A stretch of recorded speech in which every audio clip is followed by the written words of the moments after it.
ala Muhammad wa ala alihi wa sahbihi ajma'in. Amma ba'du. Yang terhormat Bapak Alwan Lawas Dewa Pramana SPD selaku Kepala SDIT Fatahillah. Yang terhormat Bapak Muhammad Irfan Fauzi Samir Alwi SPD MPSI CMH CT selaku narasumber kita pada kegiatan seminar parenting pagi hari. Hormat Dewan Guru beserta seluruh karyawan Sekolah Dasar Islam Terpadu Fatahillah serta ayah peserta seminar parenting orang tua dan guru sekolah Islam yang berbahagia. Puji syukur kita panjatkan kepada Allah Rabb semesta alam karena berkat rahmatnya kita bisa dipertemukan dan berkumpul untuk bersama-sama menimba ilmu dari narasumber yang luar biasa. Acara parenting ini merupakan acara rutin yang diselenggarakan oleh Sekolah Dasar Islam Terpadu Fatahillah setiap tahunnya dengan tujuan sebagai sarana belajar bagi orang tua serta kami para guru Sekolah Dasar Islam Terpadu Fatahillah untuk menjadi orang tua pendidik yang lebih baik insya Allah. Seminar parenting kali ini mengusung tema peran orang tua dan guru dalam mengokohkan pendidikan karakter anak pluralis, humanis, dan religius. Tujuan dari parenting ini ialah agar guru dan orang tua dapat bekerjasama dan berkontribusi dalam mewujudkan pendidikan di Sekolah Dasar Islam Terpadu Fatahillah yang lebih berkualitas dengan mengontrol pergaulan anak yang jauh lebih baik sesuai dengan asas kemanusiaan, keberagaman, serta agama yang berpedoman pada Al-Quran dan Sunnah Rasulullah SAW. Hadirin yang kami hormati, sebelum mulai acara perkenalkan saya Jafar Syarif Hidayatullah selaku MC yang akan memandu jalannya acara seminar parenting pagi hari ini untuk membacakan susunan acara. Yang pertama, pembukaan. Yang kedua, menyanyikan lagu wajib nasional. Yang ketiga, pembacaan tilawah dan sari tilawah. Yang keempat, pembacaan doa bersama oleh Pak Andris. Yang kelima, sambutan kepala sekolah. Yang keenam, penyampaian materi parenting. Yang ketujuh, sesi diskusi. Dan yang terakhir, hadirin yang kami hormati, mengawali acara seminar parenting kita pada hari ini, mari bersama-sama kita membaca basmalah. Bismillahirrahmanirrahim. Alhamdulillah, acara yang pertama sudah kita lalui. Semoga dengan ucapan bismillah, acara kita di pagi hari ini diberikan kemudahan, kelancaran, dan keberkahan oleh Allah Subhanahu wa Ta'ala. Amin ya Allah ya Rabbal alamin. Menginjak acara berikutnya, yaitu menyanyikan lagu wajib nasional. Hadirin dimohon untuk berdiri.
Untuk mendatangi acara kita pada pagi hari ini, kita simak bersama-sama membaca tilawah dan doa bersama oleh Pak Andris.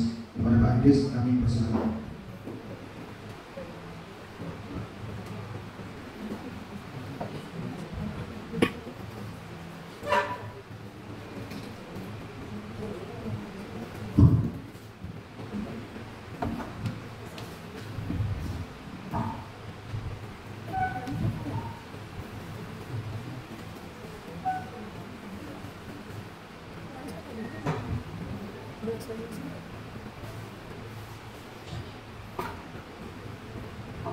أعوذ بالله من الشيطان الرجيم بسم الله الرحمن الرحيم يا بني إنها إن تك مثقال حبة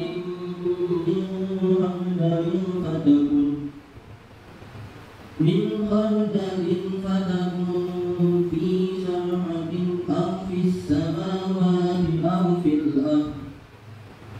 أو في السماوات أو في الأرض يأتي بها الله إن الله لطيف خبير يا بني أقيم الصلاة وأمر بالمعروف وانه عن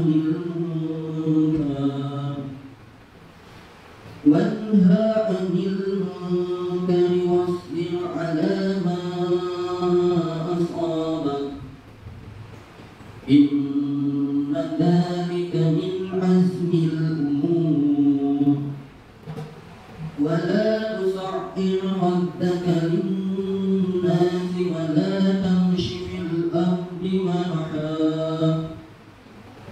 إن الله لا يحب كل مختال فخور صدق الله العظيم.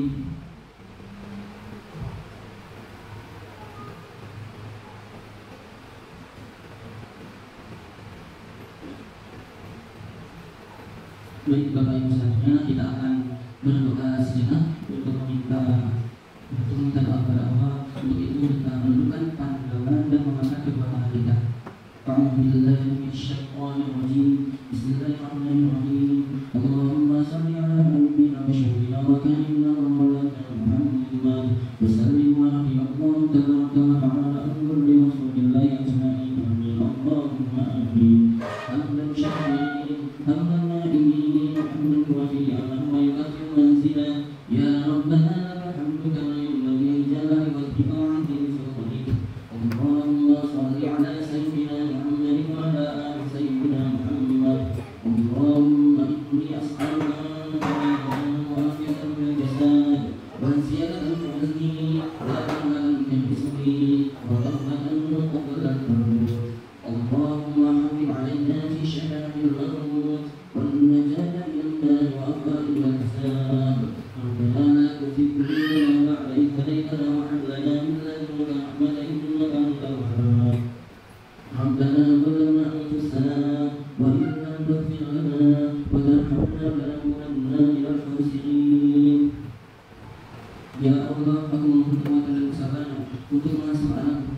Berikanlah aku kemampuan untuk menjadi orang tua yang baik dan bijak. Ya Allah, lindungilah anakku dari segala bahaya dan penyakit. Berikanlah keselamatan dan kesehatan yang baik kepadanya.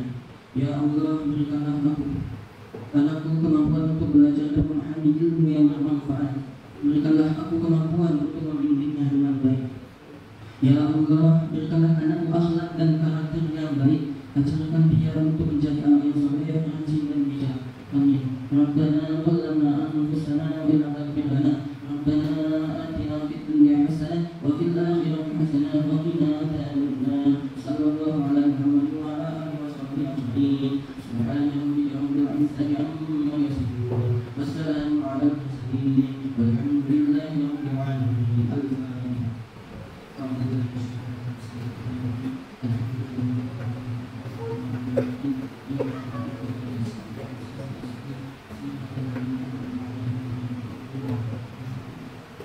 Assalamualaikum warahmatullahi wabarakatuh.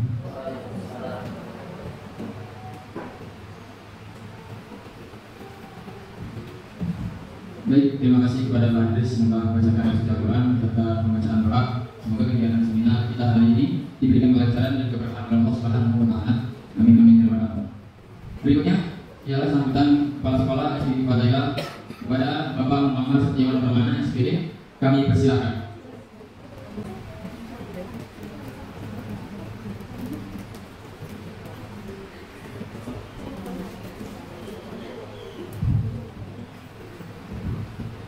Bismillahirrahmanirrahim. Assalamualaikum warahmatullahi wabarakatuh. Bismillahirrahmanirrahim. Innal hamdalillah nahmaduhu wa nasta'inuhu wa nastaghfiruh. Wa na'udzu billahi min shururi anfusina wa min sayyi'ati a'malina. May yahdihillahu fala mudilla lahu. Asyhadu an la ilaha illallah wahdahu la syarika lah wa asyhadu anna Muhammadan abduhu wa rasuluh alladzi la nabiyya ba'dahu. Qala ta'ala min al-karim, a'udzu billahi minasyaitonir rajim. Bismillahirrahmanirrahim. Ya ayyuhalladzina amanu ittaqullaha haqqa tuqatih wa la tamutunna illa wa antum muslimun. Allahumma shalli ala Muhammad wa ala ali Muhammad kama shallaita ala Ibrahim wa ala ali Ibrahim innaka Hamidum Majid. Allahumma iyyaka na'budu wa iyyaka nasta'in ihdinas siratal mustaqim siratal ladzina an'amta 'alaihim ghairil maghdubi 'alaihim waladdallin. Amin. Alhamdulillah rabbil alamin. Segala puji dan puja dan rasa syukur kita semua alhamdulillah kita panjatkan kepada Allah Subhanahu wa taala yang telah melimpahkan karunia-Nya. Alhamdulillah pada pagi hari ini Bapak dan Ibu semua alhamdulillah bisa hadir dalam agenda kegiatan parenting untuk pendidikan anak kita, bagaimana bisa menjadikan generasi yang akan datang menjadi yang lebih baik insyaallah dan bisa menjadikan kebanggaan bagi nusa dan bangsa insyaallah. Amin. Alhamdulillah, selawat dan salam yang kita curahkan dan limpahkan kepada junjungan Nabi kita Nabi Muhammad SAW beserta para keluarganya, sahabat dan nabi dan umatnya. Semoga kita semua nanti di hari akhir insyaallah kita semua nanti bersyafaat ya dari baginda kita Nabi Muhammad SAW insyaallah. Alhamdulillah Bapak dan Ibu ya, wali murid kelas 4 sampai dengan kelas 6 alhamdulillah ya. Dan yang terhormat Pak ada Bapak Kak ya, Irfan ya yang bisa disapa. Orang lengkapnya Masya Allah Muhammad Irfan Fauzi Samir ya, bisa dipanggil dan lebih akrab Kak Irfan ya, Masya Allah ya. Alhamdulillah di pagi ini ya kami mengadakan sebuah kegiatan seminar yang insya Allah Bapak dan Ibu orang tua wali murid kita bagaimana bisa bersinergi ya, bisa membangun karakter anak ya, apalagi dengan situasi dan kondisi generasi yang Masya Allah luar biasa ya. Dan generasi yang sebelumnya itu justru generasi yang sekarang itu jauh lebih cepat memahami informasi-informasi di media sosial ya. Yang mungkin kita sudah banyak melihat ya konten-konten ya, perilaku yang ada di media sosial. Nah kita harus bisa mensaring ya informasi itu, apalagi kita luas memberikan sebuah handphone kepada anak dan pada akhirnya tanpa kita dikontrol melakukan hal-hal yang tidak diinginkan. Nah maka kami dari pihak sekolah ya untuk menghimbau semua ya orang tua apalagi yang sudah 456 yang sudah bisa memfilter konten-kontennya ya, dan cenderung yang sedang viral yang akan dilakukan ya. Nah maka apalagi sudah mendekati sebuah balik, persiapan balik ya. Dulu waktu kami SD ya kayak SD, SMP, SMA itu nggak begitu melihat dan sebagainya, tapi usia 456 itu dari konten itu mereka jauh malah lebih dewasanya lebih cepat ya. Kenapa? Karena melihat dari konten dan sebagainya, dari game, dari iklan. Nah ini yang saya khawatirkan Bapak dan Ibu. Makanya kami selalu mengingatkan kepada wali kelas ya, dan guru pendamping dan guru agama selalu mewanti-wanti jangan sampai iklan ini karena sulit Bu, tidak bisa diblokir, nggak bisa dihilangkan ya kayak apapun kita mau lihat pasti akan muncul iklan itu, dan iklan itu nggak bisa kita pilih-pilih Bu. Walaupun anak saya dikasih game kucing ya, tapi ketika ada notifikasi iklan itu ya Pak banyak-banyak istighfar. Alhamdulillah jangan sampai anak kita itu mengaktifkan internetnya dalam apapun dan bisa dijaga. Nah, Bapak dan Ibu yang dirahmati Allah Subhanahu wa taala, alhamdulillah ya, semoga adanya hari ini apa yang kami harapkan bagaimana mendidik anak-anak kita itu kan Masya Allah dengan temanya dalam mengokohkan pendidikan karakter anak pluralis, humanis dan religius. Bagaimana apa yang kita inginkan itu berkarakter, berakhlak yang dicontohkan oleh baginda Nabi Muhammad SAW. Apakah di kalangan Rasulullah itu orangnya baik-baik semua? Benar Bu, makanya dicap orang itu kaum jahiliyah itu bukan berarti orang yang paling bodoh, ya kan ya? Tapi orang yang paling pinter, ya sastra bahasanya sangat tinggi, ya mereka itu bodohnya itu tidak mau menerima suatu kebenaran dari Allah.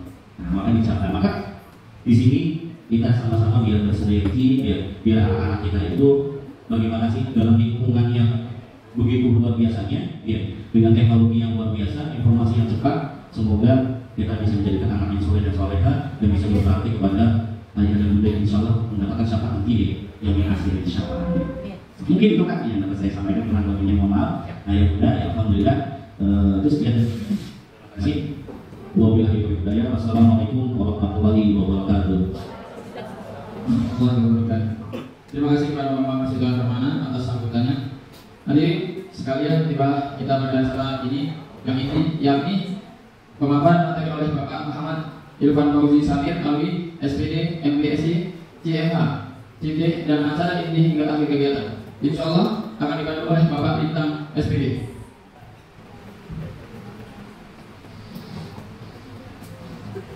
Kurang dan lebihnya kami mohon maaf. Untuk waktu dan tempat kami serahkan sepenuhnya kepada Bapak Bintang Mulyadi SPD selaku moderator dalam acara parenting pada pagi hari ini. Kepada Bapak Bintang Mulyadi SPD, waktu depan saya persilakan. Ya, Bismillahirrahmanirrahim. Assalamualaikum warahmatullahi wabarakatuh. Waalaikumsalam warahmatullahi wabarakatuh. Masih semangat? Sudah sarapan Bapak Ibu? Sarapannya apa aja jam berapa? Kayaknya di suasananya tuh pengen nangis ribut ya. Jadi insyaallah pada pagi hari ini kita mengharapkan bersama-sama untuk mendapatkan ilmu, dan kita sebagai guru dan orang tua akan bisa sinergi dalam membuat karakter yang terbaik kepada anak-anak. Insyaallah pada kesempatan hari ini untuk parenting yang akan dibawakan oleh Kak Irfan, saya akan pandu. Semoga apa yang nanti Kak Irfan paparkan ini mendapatkan pahala bagi kita semua, dan senantiasa bisa memahami dan bagaimana cara menerapkan kepada anak kita semua. Dan insya Allah untuk masalah anak itu kan istilahnya kalau dalam sekolah itu harus ada keterkaitan. Ya, yang mempengaruhi anak itu ada 3. Yang pertama adalah guru, yang kedua adalah orang tua, dan yang ketiga adalah lingkungannya. Nah, ketiga ini harus bersinergi satu sama lain sehingga membentuk karakter yang kita inginkan. Dan kami di sekolah pun yang menginginkan seperti itu dalam hal mengadakan parenting untuk menyambungkan tali, ya, supaya kita sebagai guru, orang tua, dan nanti kita membangun sebuah lingkungan yang senantiasa mendukung mereka untuk menjadi anak-anak yang kita inginkan dan dapatkan. Karena mungkin ya kalaulah orang tua berpikiran bahwasanya saya sudah bayar mahal ke sekolah, ya sudah capek-capek gitu ya, masa guru kita mau bertanggung jawab. Nah itu kan selalu ekstrim banget gitu ya. Nah ini istilahnya pola tersebut harus kita hindarkan. Kenapa? Yang namanya membimbing anak harus ada keterkaitan antara orang tua, guru maupun lingkungannya. Bagaimana cara penerapannya? Ya kita sebagai orang tua, saya dulu ya orang tua di sekolah, dan mama sebagai orang tua di rumah. Bagaimana mempola seirama, ya senada. Jangan sampai anggapan anak itu, oh guru galak, di rumah mamanya galak lagi. Waduh, jadi pusing kepalanya anak-anak. Jadi seolah-olah ya tidak ada ruang buat dia untuk senantiasa bagaimana menumbuhkan potensi dalam dirinya. Maka pada pagi hari ini ya, dengan momentum yang Allah berikan kenikmatan berupa hujan ini, ya kita tidak pantang menyerah. Ya, yang namanya menuntut ilmu itu kalau bahasa pepatah itu dari liang lahat, dari apa? Buaya ibu sampai ke liang lahat. Ya, jadi istilahnya ya sebanyak-banyaknya ilmu kita sebagai orang tua ya tetap masih belajar. Walaupun ya, saya kira bapak ibu semua berpengalaman dalam hal punya anak gitu ya. Kalau saya belum gitu ya. Nah insya Allah istilahnya kita berbagi lah. Untuk senantiasa bagaimana cara membimbing anak, memberikan anak, karena anak itu kan karakteristiknya itu berbeda-beda ya. Ada yang kadang-kadang dialem, ada yang kadang-kadang orang tuanya terlalu apa, otoriter, ya temu-temu sudah megang apa, sapu gitu ya. Nah ini kan kadang-kadang bingung juga gitu ya. Ini anak jadi seolah-olah anak itu mau dibawa kemana sih sama orang tua saya itu kadang-kadang dimarahin terus gitu. Karena saking keselnya tuh orang tua udah capek kayaknya. Udah beres, udah nyuci, udah ngepel, urus anak lagi gitu deh. Nah itu dia, kalau kata itu ya supaya kita satu irama, satu gerakan untuk senantiasa membentuk karakter yang terbaik yang diinginkan oleh kita bersama menjadi akhlak yang Nabi kita Muhammad Sallallahu Alaihi Wasallam. Sebelum kita mulai pada materi, ada baiknya kita buka terlebih dahulu acara materi ini dengan bacaan isti'adzah dan basmalah. A'udzubillahi minasyaitonir rajim. Bismillahirrahmanirrahim. Selanjutnya mungkin akan disampaikan oleh Kak Ivan, ya. Dan nanti Bapak Ibu semua mohon untuk HP-nya di mode diam dulu, ya, atau mode pesawat boleh, ya. Yang penting tidak mengganggu daripada keberjalanan materi yang disampaikan oleh Kak Ivan. Itu mungkin, dan saya berikan langsung kepada Kak Ivan, tepat dan waktu kami persilakan.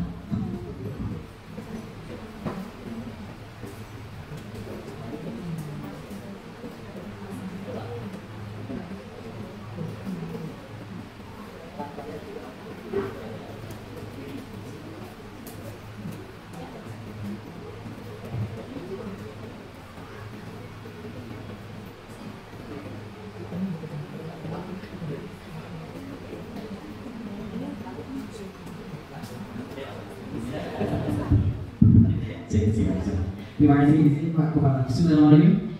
Saya di sini. Assalamualaikum warahmatullahi wabarakatuh. Pak Kepala, terima kasih banyak. Panglima, terima kasih banyak. Bapak Ibu guru, terima kasih. Bapak Ibu orang tua siswa juga terima kasih atas waktunya. Alhamdulillahirrahmanirrahim. Wassalamualaikum warahmatullahi wabarakatuh. Sayyidina Muhammad wa ala alihi wasallam. Senang banget hari ini Kak Ivan bisa hadir untuk pertama kalinya di SDIP Fatahillah di tengah-tengah hujan. Karena tadi dari Kuningan itu terus banget, jadi kita nggak bisa ngebut gitu. Tapi senang banget akhirnya bisa juga tinggal di sini. Ayo Bunda, apa kabar? Sehat? Luar biasa. Allahu Akbar. Ulang yang kompak. Ini yang kompak ya ikutan ya. Kalau kayak katanya apa kabar ya Bunda, kabarnya? Alhamdulillah. Luar biasa. Allahu Akbar. Yes. Ayahnya bingung ya. Apa kabar ayahnya? Alhamdulillah. Luar biasa. Allahu Akbar. Yes. Baik. Hari ini kita coba akan banyak ngobrol, diskusi terkait seperti apa sih tumbuh kembang putra putri kita di usia 4, 5, 6 SD. Betul? Siapa di sini orang tuanya kelas 6? Tuh. Ayah? Ada. Kelas 5? Oke. Kelas 4? Oh, banyak ya. Baik, siap. Bun, yang kelas 6 harap-harap cemas ya? Anaknya sekarang sedang puber. Anaknya sedang puber. Gimana? Dia maksudnya pubernya sedang perempuan. Oh, itu jelas. Oh, anak muda ya, kok? Tanya ke bapaknya, kalau puber gimana? Bapaknya puber dulu kan? Ibunya itu kan. Oh, ibunya. Mana anak cewek, mana yang cewek kelas 6? Saya cewek. Apa yang terjadi sekarang? Anaknya? Ibu jatuh. Gimana? Oke, terus dengan tanya jadi apa? Oke. Terus? Jadi ngobrol tapi Saat ini Bunda melihat gimana? Sesuatu yang normal kah? Atau dia ada momennya, ada masanya? ini momennya seperti itu. Ada anak lagi enjoy sama temennya. Lagi dia juga. Kalau pas ada dia kayak sama keluarga kita sama bisa sekalian main sama temen. Good. Nah, ya. Sisi pertemanannya sudah muncul. Ada lagi yang cowok, berarti kan lagi. Lagi main game di rumah. Lagi senang dia, senang nongkrong. Terus lagi, kan senang nongkrong. Lagi nih. Punya, tapi gak suka nongkrong. Kapan bawa teman rumah? Oh ya, temennya pada main ke rumah banyak. Berarti nongkrong di rumah. Iya, di WC. Lebih senang bukan? Ayah, dia punya cowok. Apa yang biasanya lakukan dengan anak cowoknya? Diajak ngobrol? Diajak ngobrol, tapi tertutup. Kalau nggak ditanya dia. Oke. Biasanya ketika anak punya masalah itu ada di mana? Mamanya. Sudah pernah anak terbuka. Oke. Sudah mulai ada keberhasilan ya. Nah, inilah yang nanti akan terjadi di siklus pubertas. Kenapa ini dikumpulkan? Karena kalau di SD itu ada 2 siklus ya. Siklus kelas 1, 2, 3 itu early atau awal. Kemudian siklus yang kedua adalah 4, 5, 6. Nah, ini sudah medium. Artinya Bapak Ibu sudah harus siap dengan siklus early pubertasnya putra putri kita. Betul kata Pak Kepala, dulu waktu zaman saya mungkin pubertasnya kelas 3 SMP, kelas 2 gitu yang masih kayak yang apa namanya? Ya betul. Tapi sekarang itu beberapa klien saya pubertasnya lebih awal. Ibunya kemarin barusan curhat dari salah satu SD di Cirebon di kota. Kak Ivan, ini anak saya normal nggak? 2 SD sudah menstruasi.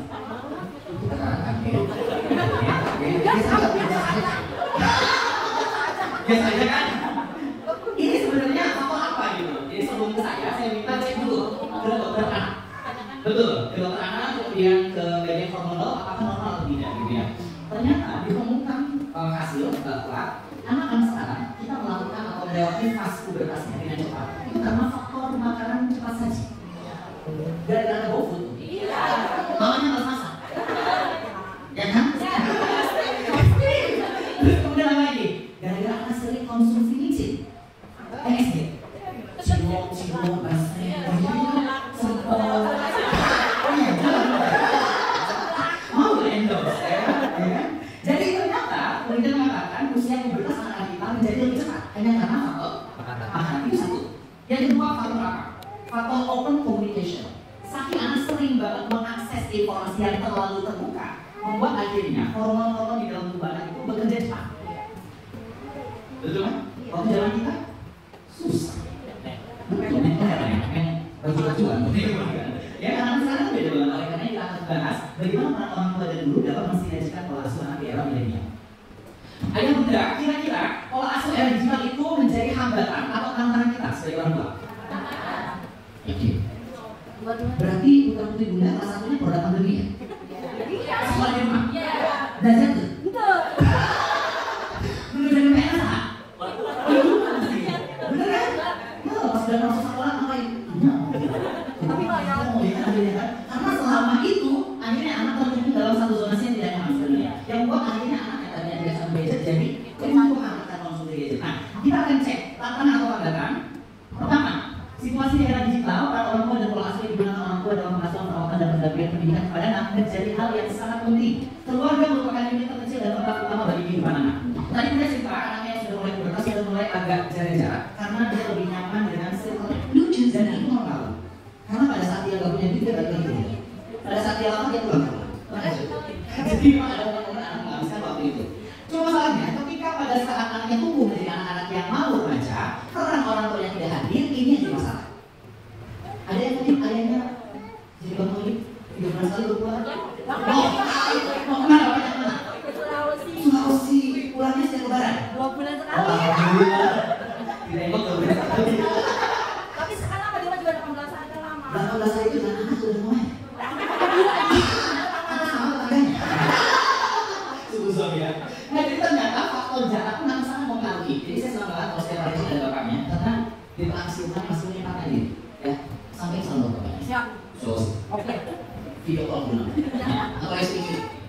Kebutuhan dasar anak usia dini khususnya anak-anak yang sekarang masih di usia golden age itu sebenarnya adalah bermain. Kemudian anak-anak yang sudah masuk SD itu sudah masuk ke ranah kognitif dulu. Jadi sekarang tugas kita sebagai orang tua itu adalah mendampingi, membersamai. Karena kita tidak bisa memisahkan mereka dari dunia digitalnya. Karena mereka hidup di era sekarang. Betul ya, kan?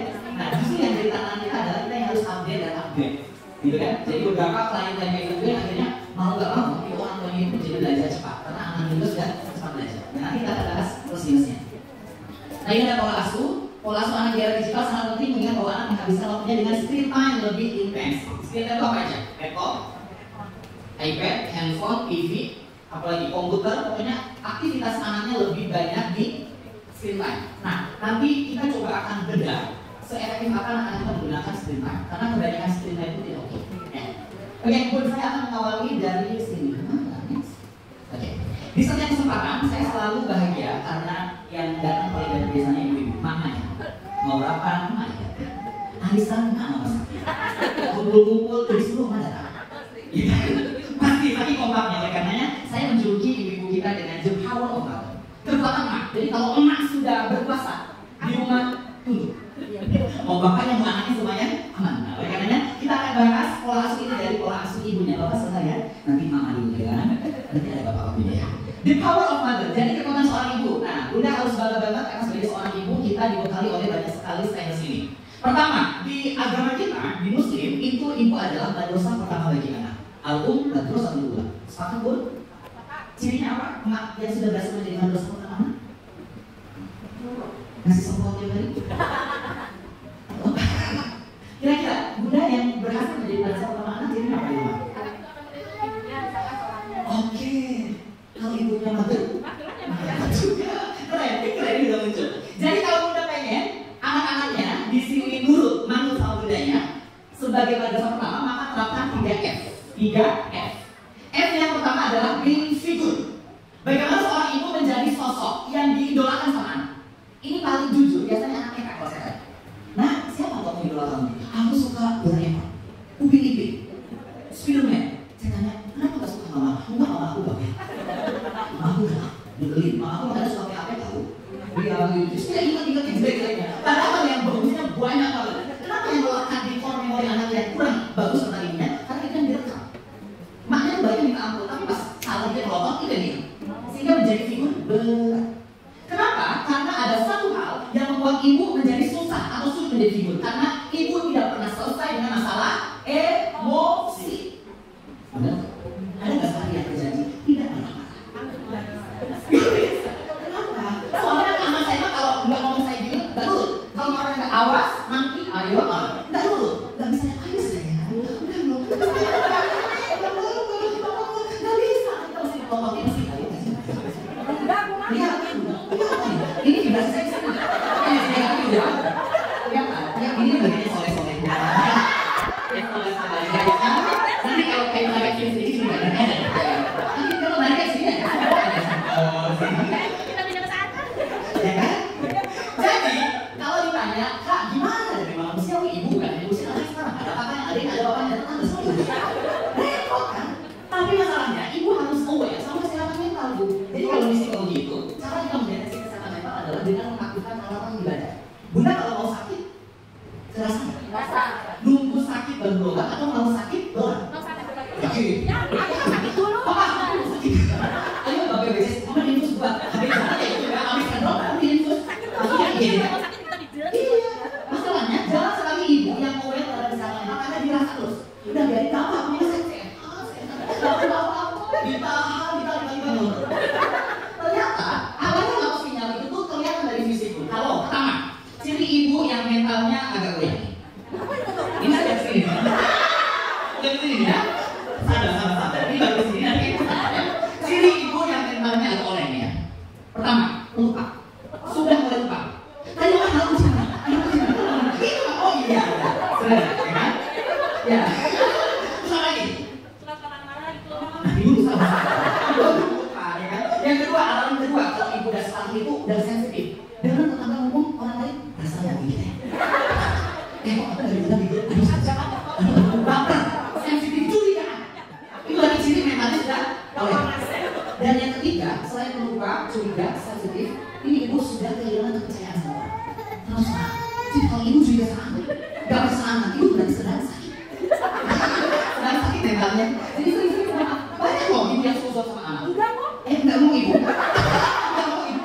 Enggak ibu. Enggak ada. Tapi bukan di mana enggak ada. Enggak ada. Itu ibu ini. Ada ibu yang nggak percaya. Bisa muncul itu kan? Om dan om. Jadi ada ibu yang nggak percaya sama potensi anak. Justru misalnya ada orang dari wali kelasnya. Ibu, anak-anak kalian masa sih? Anak yang bisa kan di rumah nggak bisa. Ada ibu ada. Dibanggain sama wali kelasnya sama gurunya yang dijatuhin sama anaknya. Kok bisa sih? Jangan-jangan itu sama salah. Bu, sudah bertobat. Kenapa? Karena itu sakit buat anak. Jadi ada anak yang merasa aku menikmati mama aku sama terus ya. Terus gimana ya udah aku keluar aja dengan keluarga. Ayo next. Yang kedua, selain menjadi figur, ibu berhasil menjadi seorang friend. Kakak benar kak, pada saat figur itu saya harus sempurna menjadi ibu yang tanpa emosi gak bisa. Lalu ketika alam emosi ibu udah tangkap, gimana caranya? Ada namanya stress release. Ibu boleh berhak menangis sejenak. Mama kenapa mau lagi musik? Jangan ngomong. Oke, sama-sama. Kalau ini dulu kan mama mau berusaha dulu. Ini terbaik ibu adalah kamu bodoh anak. Mama ikut deh, bukan gini. Atau nggak telepon mama gini mama. Bener kan? Kan ada lagi suami jauh. Kalau gue kan tanya apa? Sudah terang kamu emosi ibu. Ini dia bilang. Kakak, saya mau jadi friend aja. Ibu yang keren yang kedua, ketika figurnya belum terpenuhi, maka jadilah sahabat teman dekat. Jadi sahabat anak caranya gimana? Anak kebijakan, anak bagian yang buka. Kalau yang gimana? Itu kayak bapak tadi.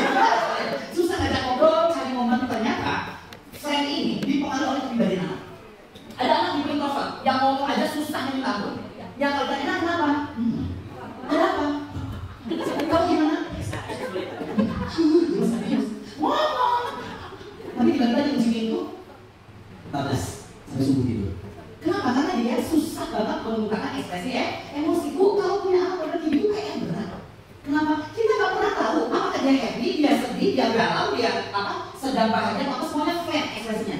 Ternyata ini dipengaruhi oleh pengalaman waktu 0 sampai 5 tahunnya. Pada saat dia menerima stimulus, responnya apa contoh? Anak-anak kecil kalau dikasih hadiah itu siapa? Nah, maka bapak bilang, kok dia mau bilang dulu? Bukan, tetangganya, neneknya. Ibunya udah menjaga banget, kata anak tiba-tiba dijatuhkan oleh lingkungan. Akhirnya, ya udah kalau dikasih apa-apa ya, serikan. Sehingga anak susah untuk mengungkapkan ekspresi emosi. Tapi ada tipe anak yang nggak usah disuruh, dia ngomong sendiri, itu namanya extroversion.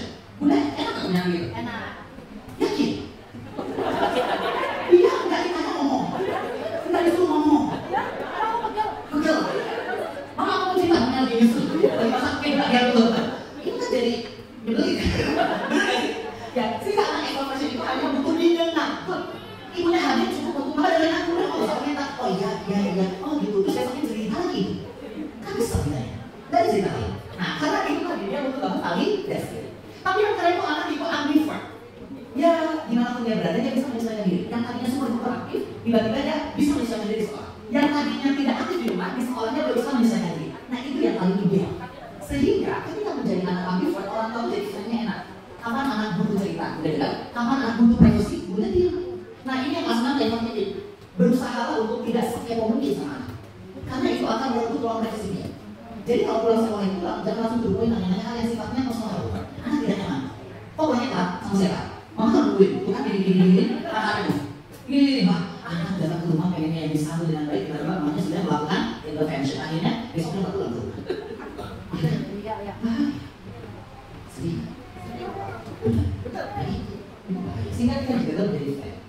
Anak-anak yang tumbuh dari keluarga terdengar, bapaknya ada dengerin cerita, ibunya ada dengerin cerita, mereka akan jadi anak-anak yang terbuka di kemudian hari. Anak-anak yang sportif di kelas, anak-anak yang menghargai teman-temannya di kelas itu karena dia juga dihargai oleh teman-teman di rumah. Jadi saya selalu menarik benang merah, ketika ada anak bermasalah di rumah, saya gampang panggil orang tuanya, barangkali orang tuanya bermasalah. Barangkali mungkin hari itu orang tuanya berantakan, akhirnya nyambung ke anak, akhirnya mentransfer energi ke anak. Jadi biasanya kekuatan ibu tidak syah. Kalau ibu datang hari itu seangkai orang keluarga berantakan hari itu. Maksud apa? Jadi kalau ibunya hari itu positif, maka semuanya positif. Dan itu berarti menjadi seorang ibu.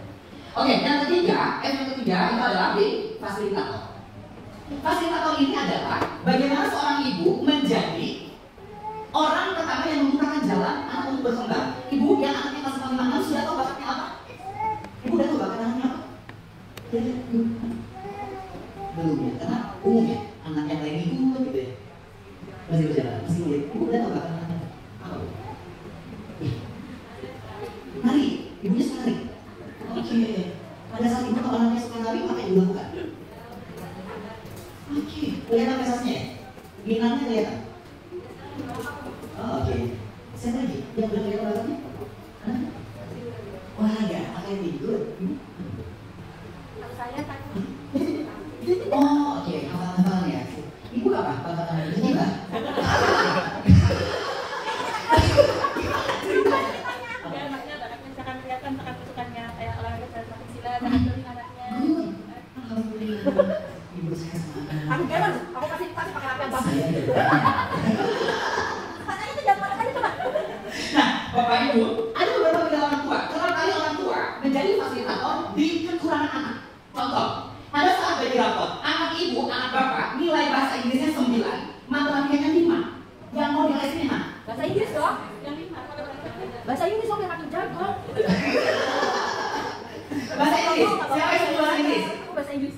Oke, karena dia makin jago. Dia mantap. Oke, bahannya ya. Tapi matematikanya nggak boleh. Ketinggalan nih. Betul. Oke. Ibu kok selalu gitu kayak matematika. Yang matematika perlu dinaikin. Kenapa perlu matematika? Betul. Tapi misalnya ibu nggak ngasih matematika, mama maafin aku 3 bulan aku nggak nanya. Nilainya 5 aja. Biasanya juga. Bisa Inggris terus, oke. Tapi misalnya dia nonton. Bisa bahasa Inggrisnya apa ya? Oh, oke. Berarti 2 bulan biasanya apa? Semua dasar. Oh, Jadi semuanya harus memenuhi standar nilai ideal. Nah kalau misalnya tadi mau lebih cocoknya dulu yang anaknya dia. Oke. Gak apa-apa, karena itu pengalaman saya. Jadi waktu saya SD, nilai matematika saya gak pernah bergerak 5, 6, naik 7, lalu saya curiga turun ya. Kamu sudah ya udah akhirnya besoknya lagi turun lagi 5, 6. Tapi ternyata nilai bahasa Indonesia saya bagus. Akhirnya saya tes pidato, tes puisi, tes drama. Matematika aku udah yang penting bisa susukan. Dari cuma 2.000, uangnya 5.000. Berapa harganya? 3.000. Udah selesai. Bener gak sih? Rumus itu sampai saya S3 pun tidak terpakai dalam diri saya. Kecuali saya bekerja di bidang matematika. Gitu mah. Jadi kalau anaknya lu, kalau mama di otak aku jangan dipaksa. Karena bisa jadi dia belajar kami bahasa Inggris. Bener nggak salah, nggak apa-apa. Mungkin kalau tesnya adalah masuk IPA, nggak apa-apa. Cuma nanti akhirnya akan membuat anak menjadi banyak main itu kebingungan. Nah, terus saya kan matematika yang ada. Terus saya masuk IPA karena waktu itu sekolahnya di swasta, yang pesantren Pak, di Bunta. Jadi kalau di Bunta udah aku masuk aja terus. Kalau harus kita tamat yang penting hasil sama kiai. Jadi waktu itu saya masuk IPA tuh bingung mau jadi apa. Tapi akhirnya saya kuliah di sosial, menghindari matematika. Saya salah. Ternyata psikologi matematikanya 4 semester. Saya jadi 1, 2, kalau jadi 1, 2, jadi 1, 2, mampus. Semester 1 saya belum punya norma, makanya dari matematika sampai saya C paling jelek. Karena saya sadar, saya bilang Pak, nggak apa-apa sih, nggak apa-apa. Enggak, saya udah lulus apa nggak lulus. C, oke, tapi nilai-nilainya saya bagus. Semester 2 saya cari format. Oke, saya harus berteman sama yang jago statistik. Jadi yang kelas saya yang paling nilainya A saya itu kan. Saya punya namanya Karina. Karina juga punya teman, dia siapa kali? Nah, jadi saya manfaatin dia. Gue kan cerita sama matematika. Terus saya punya statistik, ya lulus. Iya, karena kalau saya belajar matematika itu tidak masuk. Saya udah kelas sekolah saya udah pakai soal makanan.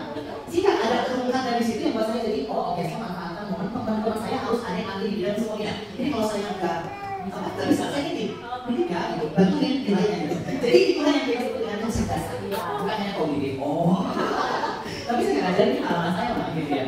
Nah jadi fokuslah pada aspek yang besar, yang bakat anak kita yang tertinggi, dan karena banyak sekali orang yang tidak mengemis itu, karena merasa ada anak udah bisa, apa yang bisa lagi? Atau justru itu akan jadi expert di bidangnya. Ya Bu ya, khususnya Mas Rami, kalau ternyata mata pelajarannya dia yang tidak disukai adalah sosial, dari fokus aja ekstra.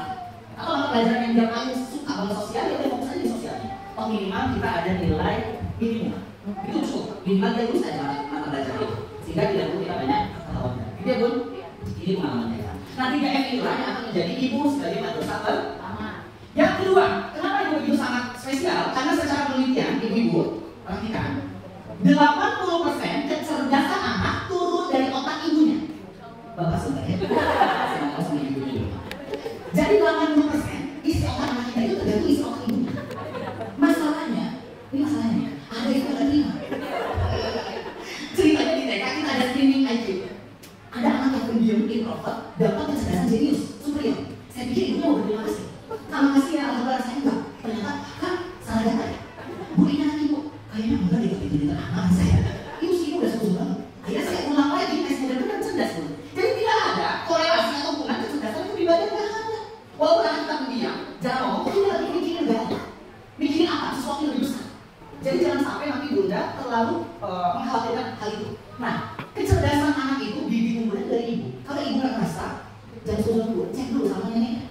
Karena mother to line, garis keturunan dari ibu. Ibunya ibu itu mewariskan kecerdasan anak ibu untuk anak ibu. Alhamdulillah. Ya kan, nggak pernah ada yang lain. Jadi alhamdulillah anak ibu mother to line. Jadi kalau tanggung jawab ibu adalah menjaga prestasi akademik, menjaga otak anak, menjaga kecerdasan kognitifnya. Lalu bapaknya juga apa? Ini bapaknya, bapaknya lima otak ya Pak. Saya pun agak kesinggung dengan teori, tapi setelah saya punya anak betul, percaya banget bahwa bapak itu penyebab watak, ibunya otak, bapaknya watak. Jadi kalau bapak kayak anaknya pintar, bukan harus bapak kasih ke ibunya. Kasih aja biaya pes atau gizi segala macam. Udah ibunya nggak waras, cuma ibunya ngajarin otak anak, ya kan? Otak anaknya waras, sama otak ibunya waras. Jadi kesehatan ibunya harus dia. Bapak memelihara watak, mendeliver watak. Jadi kalau bapak pengen anaknya tanggung jawab, disiplin, mandiri, mentalnya bagus, ini bapak harus ikut campur di 20%. Pernah nggak ibu merasa kayak, aduh saya gagal, bu kenapa ya? Karena saya kalau domes sama saya kok sama sekali gitu. Bu jangan kejarnya itu, jangan sekali bapaknya. Karena bapaknya ini akan jadi tameng secara personality, kepribadian, watak, kebiasaan baik, kebiasaan buruk bapak itu turun. Jadi itu hal. Jadi kalau bapak pengen anaknya disiplin, bapaknya juga harus mencontohkan. Bapak pengen anaknya berani, bapaknya pun nampilin itu. Jadi nggak bisa itu semuanya tanggung jawab ibu. Jadi sampaikan ke bapaknya, kalau pulang 18 hari dengan anak main, ngobrol, belajar, jangan mancing, ya kan? Makanya gimana play dulu. Ini ya bud. Nah, ketika ibu bapak terjadi sinergitas ini 80 dari ibu, 20 dari bapak, maka anak kita jadi anak yang keren. Saya percaya itu. Banyak anak-anak yang akhirnya fatherless. Ada bapaknya ada? Hanya kenapa? Jangan. Dengan bilang bapaknya sibuk cari cuan. Kalau bapak nggak kerja, kamu nggak apa-apa. Betul kan? Itu main utama, pekerjaan bapak utama. Tapi jangan lupa ya, ayah walaupun sesibuk apapun, ayah tidak lebih sibuk dari ibu. Kenapa? Karena ayah cuma punya 2 waktu berkualitas bukan. Sampaikan ke bapaknya, Pak, bapak tuh nggak perlu harus kayak bunda yang 1 kali 24 jam nggak pernah matiin dedek atau kakak. Ayah hanya punya waktu berkualitas 2. Pertama, 15 menit every early morning. Setiap pagi 15 menit ayahnya dulu balik sarapan, ayahnya ngajak ngobrol, ayahnya bercerita, ayahnya ngomong perkembangan. Syukur sampai nanti anak sekolah hari itu level harga diri anak naik hari itu. Dan dia akan bangga dan ayah bangga dengan rumahnya. Aku lagi datang sama ayah. Ayah kamu bangga. Jadi ada bapaknya. Udah pulang dulu. Udah pulang. Kakak anaknya baru bangun bapaknya udah berangkat. Ibu. Berarti golden moment pertama hilang. Kapan? Golden moment kedua. Oke, ayah nggak usah khawatir. Golden moment kedua adalah every early sleep. Menjelang tidur 15 menit ayah sudah rapi, sudah mandi mau tidur, kemudian layang-layang dengan anak, main sama anak, ngobrol sama anak, sampai tidur bareng sama anak. Ternyata menstimulus kecerdasan anak besoknya. Jadi sering-seringlah terjadi interaksi atau saya sebutnya pillow talk, ngobrol di bantal. Gak bisa kayak gini. Ayo ngobrol sih. Kamu lagi, jangan ya. Gak bisa saya. Kenapa? Karena pada saat ayah sudah tidur, fasenya relaksasinya di delta, sudah tidak ada amarah. Makanya ngobrol pada saat menjelang tidur itu berkualitas sekali. Ayah pakai itu. 2 waktu berkualitas itu yang akan menjaga kepribadian dan watak anak. Dan tanpa disadari, anak-anak yang tumbuh dari peran ayah yang kuat itu bukan hanya dia cerdas secara kognitif, tapi emosionalnya juga cerdas. Dia tidak akan mungkin menyakiti wanita atau menyakiti laki-laki karena ayahnya. Ya. Tidak menjadi inilah yang mana seorang ibu. Yang ketiga, ibu itu pemilik anxiety dan intuisi. Oke, kita akan bahas anxiety. Anxiety itu apa bu? Cemas, khawatir, panik. Ibu sering suka, kadang-kadang jarang atau nggak pernah? Yang nggak pernah curiga, terlalu percaya sama anda. Sering, kadang-kadang, pernah. Sering nggak? Kadang-kadang.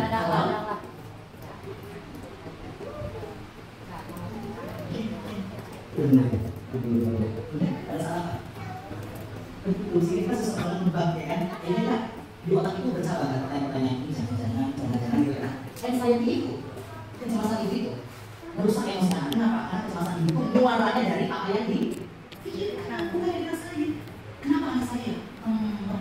Anak-anak SD yang mau SMP, yang kecemasan yang lagi. Kemarin yang mereka mau sekolah 1, cemasnya masih basic. Nanti setiap pergantian level pendidikan, cemas ibunya berlapis. Apalagi nanti anak mau pesantren ini, mau kuliah jauh segala macam. Kenapa itu muncul? Karena ibu gagal membangun trust issue. Percayaan. Ibu masih kayak gini, tapi nanti ibu nggak ada sih ya. Nanti gimana? Bahkan ada ibu yang anaknya di TK sampai bilang gini, nah nanti kalau kamu pipis, ibu mama jemput ya nak. Ibu tanya akhirnya apa? Nah kalau jam 10 kalau begini soalnya trust issue ibu itu kuat banget. Nah jangan makan nanti keracunan. Sakit segini ada, sehingga dia akhirnya lapar dia jaga makanannya.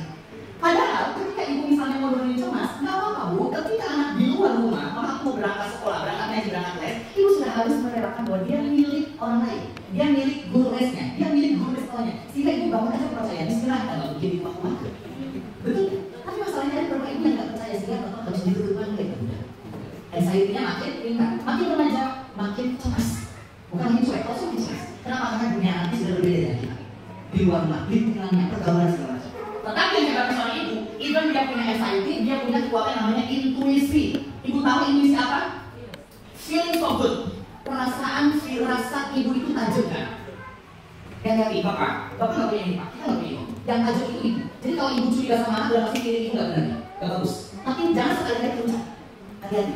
Beberapa penelitian yang saya baca, ketika ibu khawatir kepada anaknya yang slow learner, yang sekali 2 kali diajarin itu berlebih banget, terus ibunya berucap, dasar lelak, gitu kan ya. Lemot terus. Hati-hati karena intuisi ibu aja. Jadi jangan sampai pancing. Gimana cara nggak pancing? Ibunya harus menakluk emosi. Nangis sendiri ya. Itu penting sekali stres sendiri. Karena kita kalau lagi ngajar anak tuh antara emosi dan akal sehat itu bercampur aduk kan. Banyak apa? Emosi. Makanya saya mau balik tulis aja. Itu ngaji aja dulu nggak sih? Ulang masalah. Gue sampai saya ngomong gitu ya. Bener-bener manusia banget sehingga hebat banget guru di situ kan. Itu salah banget. Jadi bunda, kalau nanti ada orang tua yang protes ke anaknya terus gak percaya sama gurunya, nggak apa-apa panggil aja kembalikan. Gimana? Itu orang yang panggil sendiri. Ibu sekarang juga masih ibu sendiri. Ibu ngajar sendiri, ibu isi mati sendiri. Sur, rasaku. Sur, aku gak enak soalnya. Jadi kalau ada sesuatu yang kecil aja, jangan dibesarkan.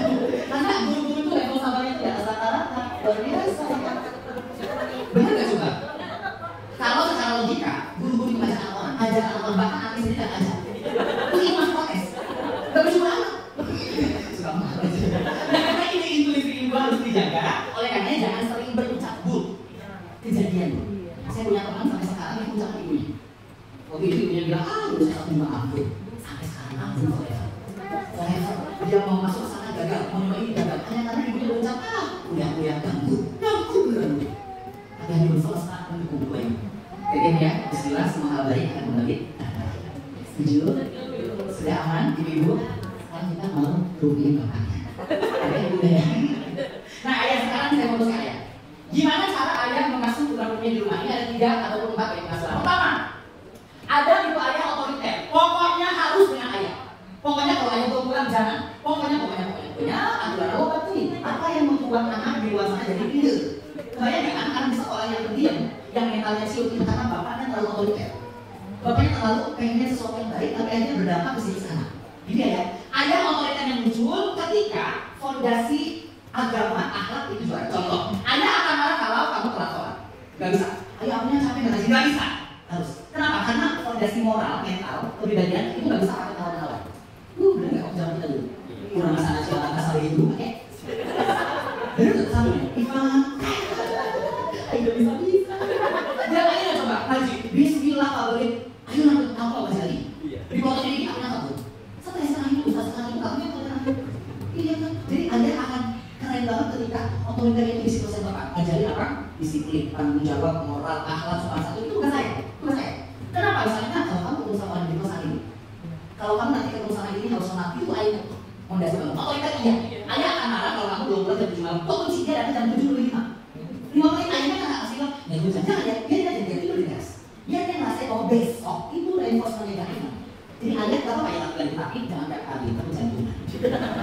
Ayah otoriter, ibu otoriter untuk anak jadi akhirnya di luar rumah dia punya ruang untuk mengeksplor. Bahkan ada anak-anak yang pada saat dijemput bapaknya pulang dia bilang aku masih happy di sekolah. Betul.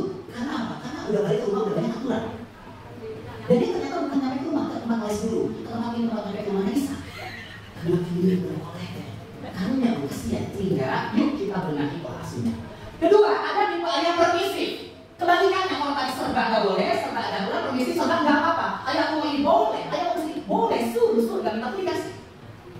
Emang nggak boleh kan masih boleh banget untuk karakter. Tapi yang tumas terlalu berlebihan membuat akhirnya mental anak mental komunis.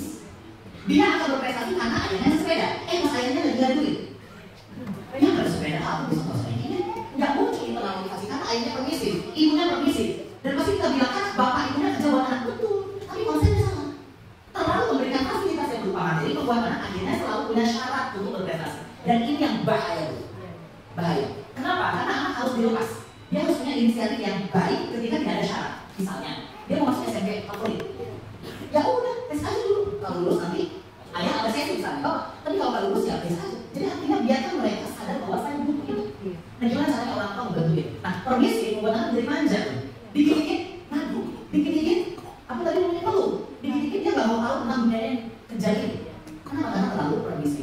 Tapi permisif yang keren adalah permisif yang memberikan toleransi terhadap konsep yang berbeda. Contoh, ayo aku boleh nggak ini dulu, boleh nggak istirahat dulu karena aku capek. Itu boleh permisif. Kalau saya ibaratkan layang-layang, konsep otoritas atau permisif itu kapan layang-layang itu ada anginnya? Kita tarik, kita boleh. Tujuannya apa? Supaya dia tidak kena panik atau bahkan kita panik itu. Kalau nggak otoriter bahaya. Mendidik anak zaman sekarang kalau kita nggak kewel, aduh anak kita tuh sombong, kerja, serius. Saya tuh kesel banget sama keluarga saya. Keluarga saya ini, pakai ini saya satu dua ini saya. Oh, sebenarnya saya istri. Jadi setiap jam 8 pagi, istrinya akan sekolah. Jam 8 pagi. Dan setiap hari Senin itu mereka motong. Berarti kan dia terlambat upacara. Solusinya adalah ke PS. Dan PS kan bisnis. Ini sebelah aja. Berarti anak-anak ini tidak paham aturan ketika di luar rumah. Ada dulu waktu kita kelas sedikit, itu udah yang kalau dikunci udah kita di situ. Sekarang beda. Kalau ibu kan dari sekolah, dia lari ke PS. Kalau ke kantin, itu beda banget mental tadi. Itu kantin misalnya orang tua yang lakukan misi udah nggak apa-apa dan sebagainya. Yang keren adalah bagaimana ayah dan bunda bisa menerapkan demokratis. Oh, kapan saya pegang, kapan saya kencang, kapan saya lembut, kapan saya lemah, kapan saya toleransi. Sehingga produk anak-anak demokratis adalah anak-anak yang tahu diri. Di lokasi manapun dia tahu posisi. Dia nggak akan sombong, dia nggak akan apa. Kelihatan nggak dari anak kecil? Kelihatan. Kalau orang tuanya demokratis, anak-anak kecil itu yang di TK, ketika ada temannya sebelah nggak bawa makanan, dia tuh akan berbagi. Tapi ketika dia punya makanan, dia sebelahnya nggak punya makanan, terus yang di depan makanan, kira-kira mana? Otoritas atau misi? Kira-kira dia punya mainan, tapi dia nggak tahu hijaunya mainannya, kira-kira orang tuanya otoritas atau misi? Otoritas. Kenapa? Otoritas. Dia takut kalau mau berbagi nanti salah kan? Oke, karena dia diajarin Tidak berbagi. kepemilikan. Kalau misi kan? Boleh. Dia terlalu memberi ya, jadi dia nggak mau memberi. Oh, benar. Bisa jadi berarti ini dua-duanya bisa masuk tuh. Betul sih, ini orang tuanya agak error, anaknya ikutan juga. Iya, bisa jadi. Gimana sih? Tapi kalau produk demokratis, ada anak yang jatuh. Isinya bantu, itu mahal itu pelajaran. Lebih dari satu. Aku tidak paham. Tapi kalau yang itu jatuh, produk apa? Kira-kira yang lahir. Kira-kira. Otoritas bisa kan masih bisa. Kira-kira Pak kalau ada anak yang main terus dia nggak sportif, kira-kira produk apa? Otoritas. Karena dia ngerasa terlalu ditekan di rumah sehingga peluapan emosi hilang. Iya. Makanya ada anak yang getting attention, yang butuh perhatian di sekolah adalah sebenarnya dia itu nggak apa-apa. Cuma butuh diperhatikan. Itu otoritas produk. Permisi yang lupa. Jadi kita dulu. Pak guru ini kasih aku yang cowok dulu. Itu permisi banget. Kalau demokratis kan kasih tulis. Selesai. Apa harus pusing demokratis keren nggak? Itu asalkan bapaknya ada. Bapaknya jauh sih. Kita kan ada tadi kan. Pasti ada terus ya bapaknya. Bilangin malah. Iya, jangan sampai nanti bapak nyampe ke rumah, permisi emaknya udah yang bapak kenapa? Apa yang kamu? Bapak kenapa? Tapi kita bingung kan? Itu harus di-coaching ya. Nah, produk inilah yang paling keren. Sehingga produk kelas ini akan dibalas dengan namanya The Islamic Parenting. Nah, ini jawabannya. Kenapa yang benar masukin ke SDN Fatahila? Ini jawabannya. Karena kalau masuk ke kurang Ustaz, nggak bisa agama yang benar, bisa kan kalau orang pendidikan yang Islam. Itu karena kita merasa kita secara ilmu agamanya kurang, maka anak kita dididik ke sekolah-sekolah yang Islam itu keren tuh. Buat apa anak kita pintar terus sombong? Banget. Ini kalau pintar, soleh. Amin. Amin. Nah, makanya masukin anak SDIP ataupun ke sekolah-sekolah berbasis, ya kan? Jadi itulah yang disebut dengan sinergi parenting. Ini kita gunakan ya. Nah, tadi ibunya udah, ibunya. Guru reguler mau masuk? Ibu bisa nanti cek karakter guru di sekolah ini. Kelihatan kok dari sini. Minimal cek dulu kepalanya sebelumnya. Jadi kalau mau protes boleh nanti kayak jadi protesnya anggun. Kayaknya begini. Nih, Bapak Ibu guru kalau di profile ini ada 4 tipe kepribadian. Jadi setiap orang pada dasarnya itu punya satu kepribadian atau maksimal 2 kepribadian yang berdampingan. Jadi kalau Bapak Ibu guru mengampu kelas-kelas tertentu, maka cek apakah siswa kita sesuai nggak dengan kepribadian kita. Karena kesehatan mental guru pun harus dijaga. Ada gurunya yang terlalu gak enakan dan pendiam, punya siswanya ya Allah, masya Allah. Sehingga tiap hari harus berdamai dengan diri. Iya, namun dimarahin Allah. Enggak, akhirnya udah bisa ada. Aman soleh, bisa nggak besok lebih soleh? Dalam hati ya Allah. Ada yang akhirnya nggak bisa waktu untuk curhat. Aku dinasti juga, orang tua gue. Akhirnya tiap hari nggak tahu isinya penuh dengan curhat. Wajar-wajar, kamu jual sih. Ya kan? Jadi kakak bahas kesehatan mental. Soalnya ini boleh pakai cerita. Setuju ya? Ini karena orang tuanya muridnya gurunya dulu ya. Ada tipe guru D. D itu guru dominans. Gimana? Dominans itu pokoknya beres. Anak-anak, siapa yang bertugas? Kamu belum tua. Kamu dominans banget. Jadi menguasai. Direct to point. Itu juga masih. Angker. Sadis horor. Kita kan ada Enggak, baik. Kelihatan banget. Kan harus dicek dulu, ya kan? Dan dulu ya. Direct to the point, bisa kalian pokoknya hasil. Anak mau ngerjain proses gimana, pokoknya selesai. Saya soalnya punya guru gede gitu. Tapi dulu saya ngerti kalau dia tuh gede. Kalau anda saya dulu jadi psikolog saya. Bapak dulu bapak kasih apa? Oh bisa iya kelas ini bapak ibu dulu kan. Lantas anak-anak ibu di kelas coba lihat nih, ada bapak masuk itu. Coba bahkan ngasih pakai skripsi tugas semuanya anak. Saya bangun kan ya. Iya, ternyata tidur deh. Jadi dulu itu kalau mau pulang sekolah harus cepat-cepatan gitu. Saya malah terus. Kan saya udah bilang, saya mau gitu. Tapi giliran saya tampil, saya juara tapi masalah itu ya Allah. Kata Pak ya Allah Ibrahim, ya Allah sih ada nih beberapa anaknya yang masih jadi. Dulu kan kita nggak ada undang-undang kekerasan segala macam ya. Jadi mau dijinak mau gimana kan bodoh amat. Tapi kan bekas. Diingatkan ini ada. Nah ternyata dia itu bifam aja satu. Yang nggak bawa buku nggak bawa tes itu apa? Benar, keluar. Tapi kan tegas. Anak-anak sekarang nggak bisa. Ini zaman kita bisa. Sekarang kita ada yang nonton. Kita kalau laki kita gitu nih. Ageng gitu kan ya. Kuat pada dia. Emak dulu punya gini. Jadi kalau ada anak yang cerita punya kalau emak yang pada negara. Tapi makanya kan ini nggak kamu. Segitu loh kata bapak ya. Selalu aja punya kekuatan. Biasanya gurunya badannya gede. Posturnya gede. Tinggi besar. Tapi beliau forceful, walaupun memang mengerikan, ya beliau juga kadang-kadang. Tapi bijaksana. Jadi kalau ngambil keputusan beliau yang paling keren menurut saya. Makanya saya akhirnya punya teman baik dengan beliau karena beliau itu punya prinsip anak-anak. Nah, nggak apa-apa anak baik-baik sekarang tapi yang kamu anak-anak itu. Jadi benar-benar saya itu tidak ada apa. Gue gitu dia harus ada apa di sekolah. Minimal bapak segitu. Ya kan, ini kan, apa yang bahasa ya? Kurang-kurang dia nggak apa-apa. Minimal punya dia gitu ya. Ya kan, jadi ibunya jangan terlalu kalah sama anak. Apa bu gitu? Tapi abis itu nggak sebenarnya bukan ibu cuma ibu. Jawab pak, itu namanya masih. Bilang nggak?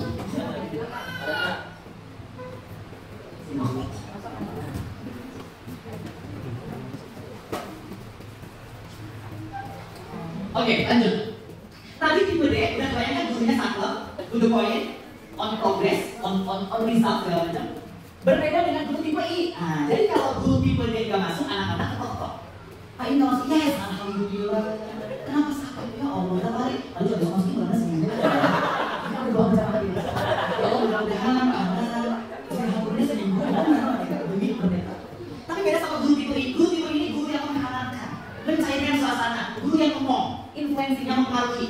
Pokoknya gurunya enakin aja, karena suka berbagi makanan.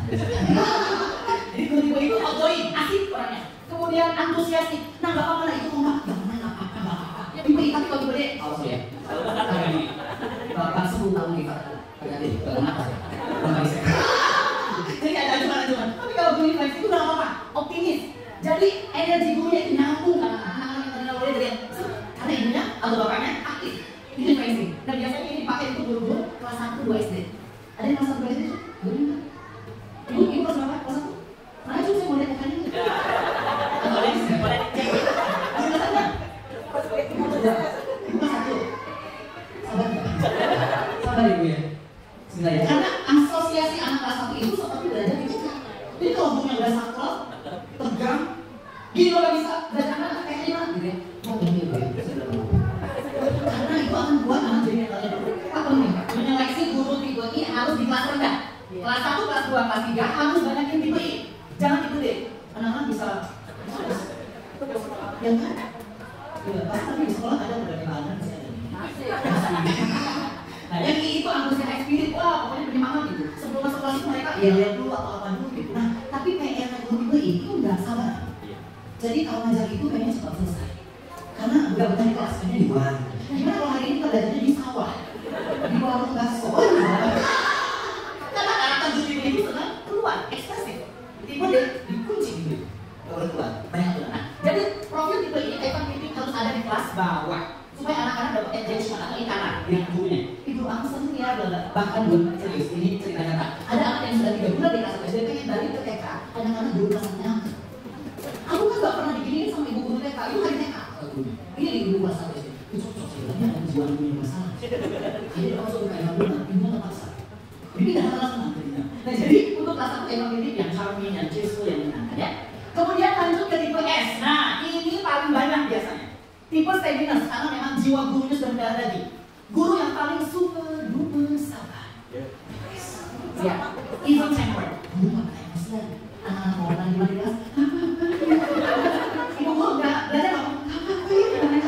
Sabar, nggak pernah panci. Ibu tetap aja.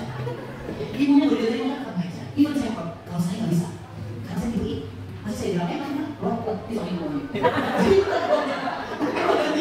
Ini nggak bisa. Ibu yang akan tetap aja walaupun nggak enak. Even tempered. Bapak kalau punya bukti ini dibeli hari ini. Ini nggak pernah tulis. Mau di tempat ini langsung aja nggak apa-apa. Ibu bilang ini nggak apa-apa. Ibu tapi nanti nggak apa-apa. Saya nggak apa-apa. Tak boleh nggak saya langsung silang. Tidak apa berjalan. Ibu kalau ada sesuatu yang nggak enak ngomong. Kalau tipe S susah ngomong. Akomodatif, semua pekerjaan smooth terselesaikan. Makanya kalau bunda punya anak wali kelas yang tipe S, sebenarnya enak udah diajak ngobrol. Pasti dia mendengar. Wah, saya gini-gini. Gak apa-apa, bu aja ngomong gini. Iya, saya juga paham. Enak. Tapi kalau nggak bisa bu, anaknya gini-gini. Kita selesaikan yuk. Bukan di sekolah tapi dua. Kalau gue, kalau tipe D, diri doang bisa. Udah saya bakal sekolah. Passion, paling sabar, paling humble, paling takut. Jadi kalau ada acara-acara kayak gini, biasanya paling banyak tipe S. Karena beneran kerja. Tipe I banyak ngomongnya. Ya kan? Banyak kira-kiranya. Kalau tipe S bener-bener strategis. Nah, oleh karenanya, Bapak kalau punya guru tulis, tes cocoknya, ambil di kelas-kelas aman. Saya di kelas 4, jangan dikasih di kelas 1, 2, 3. Bukan mau diuji aja. Di kelas 6 juga takut soal jatuh. Karena kelas 1 udah mulai nego-nego. Kalau tipe guru tipe S akhirnya membolehkan kursi. Ya. Nah, terakhir ada guru tipe C, conscientious, guru yang saklek, ajem. Kalau ada tulisan diri sedikit, dia harus. Gak bisa kayak gini. Sebelum masuk kelas ada kursi-kursi kotak. Berantakan dari dulu. Jadi guru tipe C rapi. Cocok banget. Ini jadi bendahara di operator. Jadi yang megang kotak benar. Ada situ. Kebayang nggak coba kalau yang megang kotak benar itu begini? Ini bayang kita kasih buat. Kenapa maunya di pesta lagi? Dari situ juga tahu. Ini nggak bisa. Harus bela. Jadi makanya kalau ada yang lagi itu tugasnya tipe C. Itu lah. Ya. Yang harus tipe C. Oh ya, kayak udah tipe S ya. Terus sabar. Intimidasi. Kenapa tuh analitis, reservoir, presisi, time personality. Jadi guru tipe C itu kalau bikin aturan A sampai Z-nya jelas. Anak-anak itu rapi. Nah, tipe kelas 6 harus tipe C. Karena mereka mau masuk ke SMP. Jadi kalau kamu gak ikut aturan ibu, ya kamu bilang. Biar dia kasih reverse-nya ya. Sehingga anak-anak yang tertib dari depan ini, gurunya harus memperhatikan. Itu tipe C yang ya. Kalau itu gimana? Ini bisa dicek. Bener ya? Nanti biar semua sehat. Kalau mana jelas orang banyak sehat belum. Tapi dulu nanti. Nanti ada sesi yang hebat khusus. Nah, apakah kepribadian ini bisa berubah? Bisa. Lihat. Guru ini perlu pakai BSC-nya untuk situasi tertentu. Kalau ini punya gak enak, tapi disuruh kepala sekolahnya lagi. Gimana? Ya udah, jadi lah dia jadilah pemberani. Tapi habis itu mundur. Asli aja. Nah, jadi nanti lihat. Kapan guru ini muncul pada saat beliau butuh tegasnya kelihatan. Guru pada saat menyampaikan informasi, tugas-tugas dan sebagainya harus muncul di Kemudian kalau ingin muncul pada saat guru negosiasi, komunikasi. Nah, boleh nih muncul. S-nya pada saat mendengarin keluhan. C-nya pada saat memeriksa berkas-berkas. Wali kelas harus muncul semuanya. D, E, S, C. Wajib. Kalau enggak, repot. Karena mau nggak mau, wali kelas sudah harus jadi apa? Jembatan ya untuk orang tua kemudian atau misalkan. Jadi dia nanti akan kita coba cek apa yang berbeda dari sana. Nah, ini kepemimpinan teachers apa? Kepemimpinan umumnya banyak dan kita baca saja. Yang mau masuk ke anaknya sekarang terakhir. Orang tua sudah, guru sudah. Ini mungkin modal untuk bapak ibu melihat konten anak kita di kelas 6 gimana. Ibu ada yang sudah pernah ngecek IQ anaknya? Ada? Yang sudah pernah ngecek IQ sudah sah? Atau rasa aja? Kayaknya anaknya pintar deh. Perasaan kayaknya anaknya pintar deh. Iya, psikotes gitu ya. Pernah? TK. TK berapa ya? Anak ibu berapa? 6. Kelas 6. Kelas 6 harusnya dilakukan lagi untuk persiapan masuk SMP. Biar dicek karena kecerdasan anak akan terhenti di umur 12 tahun. Mau berubah ya? Berubah. Hasilnya apa, Bu? Hasilnya sih rata-rata Rata-rata aman. Nah, bisa jadi soal yang atau di sini jadi rata-rata naik atau turun. Bisa jadi, Bu. kalau hijab sih yang maksudnya yang pakai sidik jari itu. Oke, karena saya psikolog jadi saya tidak rekom. Itu biasanya pakai istri. Iya, pakai. Tetap harus mikir karena kecerdasan kognitif.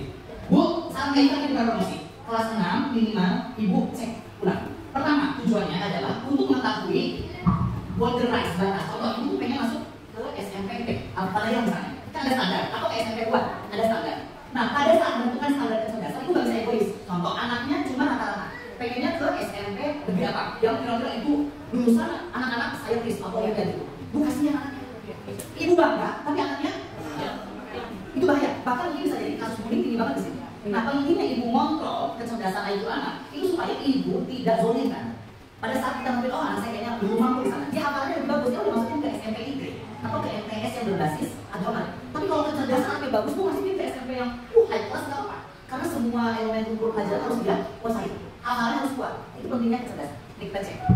Kalau nanti ibu-ibu punya anak-anak yang dicek superior, kecerdasan paling unggul, atau kita sebut dengan jenius, ini kelebihannya anaknya lihat. Baru sekali diajarin udah sesek, bahkan dari ajarin anak bisa. Pernah nggak punya pengalaman anaknya kita bukannya ajarin, tapi anak tiba-tiba bisa. Iya. Semua. Misalnya, nah belajar besok kan ulama, tentang bahasa juga bisa. Tapi benar bisa dia. Belum ngajarin apa sih? Kalau kita keluar tentu. Bukan itu kan dia gifted terberi. Jadi bersyukur ibu yang punya anak nggak belajar tapi pintar. Tapi masalahnya dia males nih. Dari males jadi songong. Lu nggak belajar kan? Nah, oke. Terus kalau udah nggak apa-apa, nggak belajar aja pintar. Nggak belajar akhirnya bikin jadi males. Kan kecerdasan anak fluktuasi nanti yang mau masuk SMP salah kakak Kak Irfan minta dicek. Kenapa? Karena kalau kita udah pede banget anak superior, masuk ke sekolah manapun aman. Masuk sekolah manapun aman. Mau sekolah negeri, swasta, internasional atau lokal aman ya. Turun ke bawah, di atas rata-rata. Nah ini kita sebut dengan kecerdasan unggul. Anak di atas rata-rata itu dia responsif banget. Guru ngasih informasi ditangkap, orang tua ngomong ditangkap. Tapi PR-nya ambisinya gede. Kalau nggak kesampaian, fungsinya. Dia nakar targetnya tinggi. Kalau lombanya nggak menang, dia merasa bersalah. Jadi rata-rata atas itu dia punya excitementnya gede banget. Cocoknya di mana? Cocoknya di sekolah-sekolah yang berbasis kompetisinya. Ada lomba ini ikut, makanya keren banget kalau dicek. Mau di SMP, MTS dan sebagainya, ini anak akan keren banget bersinar. Bahkan lebih anak superior yang atas tadi. Karena buat di atas rata-rata dia punya target. Rata-rata ini yang kita sebut udah nggak apa-apa, usah ini naik kelas. Nah, ini berapa? Mau yang di bawah 7 dari berapa? Apa yang naik kelas? Gila, tapi yang penting kamu waras. Nah, itu rata-rata itu modal dasarnya udah bagus, tinggal ngumpulnya. Mau pakai urea biasa, atau pakai kambing, atau pakai apa? Organik. Beda. Kalau organik ada. Kalau orang tuanya pushman, ngasih stimulus, dia bisa naik ke rata-rata. Tapi kalau orang tuanya abai, turun ke rata-rata bawah. Kenapa? Karena rata-rata ini paling stabil tuh. Terlalu santai. Anaknya sekarang ikutan. Lu nggak akan jadi ikutan. Apa dia ikutan aja? Nggak pernah berdiri ya. Tuh anak kita dibeli kan. Mau kemana? Ya, itu lah. Kayak teman aku SMP ini tuh ikut. Mau ikut aja. Tapi kalau rata-rata dia punya standar, superior dia punya idealisme. Hati-hati, banyak anak-anak yang rata-rata orang tuanya terjebak dalam bapak. Padahal ini didinya bagus. Saya maksudnya, karena dia terlalu santai. Nah, yang warning adalah di bawah rata-rata, bukan bodoh, tapi anaknya slow respon. Kalau bunda ngajarin anak atau ayah ngajarin kakaknya, adiknya segala macam itu kemudian agak loadingnya lama, kayak wifi mau habis itu buat rata-rata. Bukan dia bodoh, kan bisa bodoh ada. Adanya dia low fresh. Ciri anak low fresh adalah kehilangan minat. Makanya belajarnya harus dikasih reward. Ayo mau bikin SD, oke, SD-nya habis. Ayo baca mau ambil sepeda, kenapa dia? Jadi berikan reward sebanyak mungkin apresiasi karena anaknya butuh itu ya. Karena dia di sekolah sama mood. Kalau moodnya berantakan sekali, ya udah harus. Kalau moodnya lagi bagus, pun dia belajar luar biasa. Tapi terlalu santai, lambat. Jadi kita kayak ngasih reward. Ngajarin nggak bisa yang satu kali jalan. Tapi ya, nah paham? Ayo ulang lagi. Apa? Aku udah lupa lagi. Jadi emosi. Jadi udah kalau punya anak buat anak ujian sana. Karena ini kalau dia distimulus dia bisa naik ke rata. Kalau dia ada dia turun borderline. Borderline ini adalah anak mengalami kerusakan otak. Kalau sampai ditemukan indikasi borderline case pas ambang batas, udah anaknya nggak akan bisa sekolah normatif, mesti sekolah ke SMP. Banyak orang tua yang telat bawa kelas 1 SMP belum bisa kan itu. Pas dicek borderline, dipaksa naik ke series. Saya bilang di SMP mana? Saya tanya, nah kamu belum ngerjain? Ini apa? Kamu nggak bisa nulis sendiri? Jangan dong mana ada mana. Saya ngecek ke orang tuanya. Ibu, gak pernah ada apa-apain. Maksudnya kalau lagi diajarin, gak pernah diapain segala macam. Gak mesti dulu aja. Coba mesti dulu banget. Ada di kampung. Mesti itu. Udah dari sana. Oh iya masih sakit sama ini. Kamu ini gimana? Udah ya saya minta ke sekolah untuk rujuknya ke SKW. SKW seperti itu. Bu, jangan gitu. SKW itu sekolah ternyaman dan terbaik buat anak spesial. Justru kalau dia di sekolah normal, dia bakal ke SKW dan karena bully namanya. Cuma ada orang tuanya yang minta terus. Nah, Bu, pengen lihat ini hasil anaknya? Nah, ayo kita cek nanti. Ivan bikin jadwal. Tujuannya adalah supaya kita tahu arah anak kita besok kemana.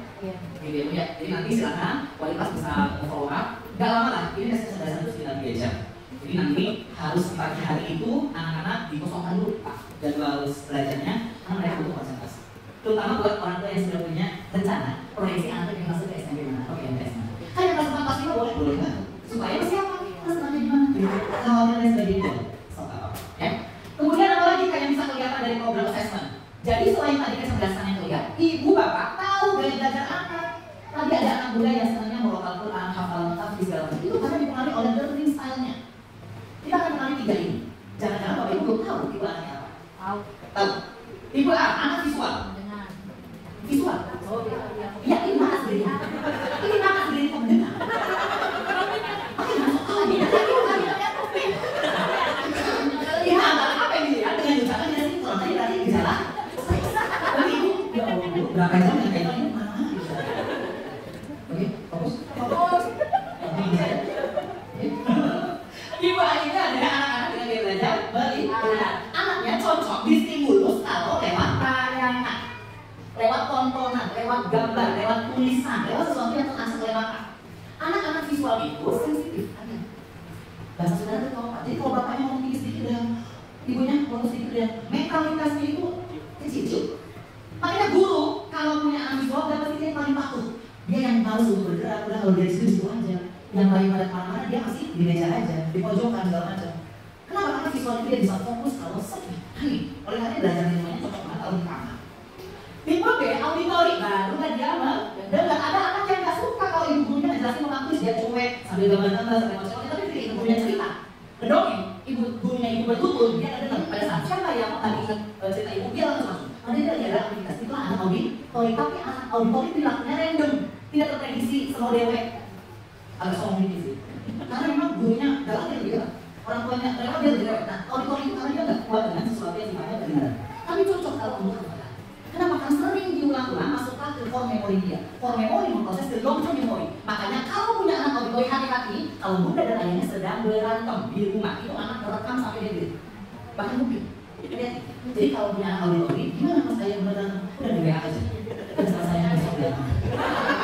Dan saya nggak mungkin.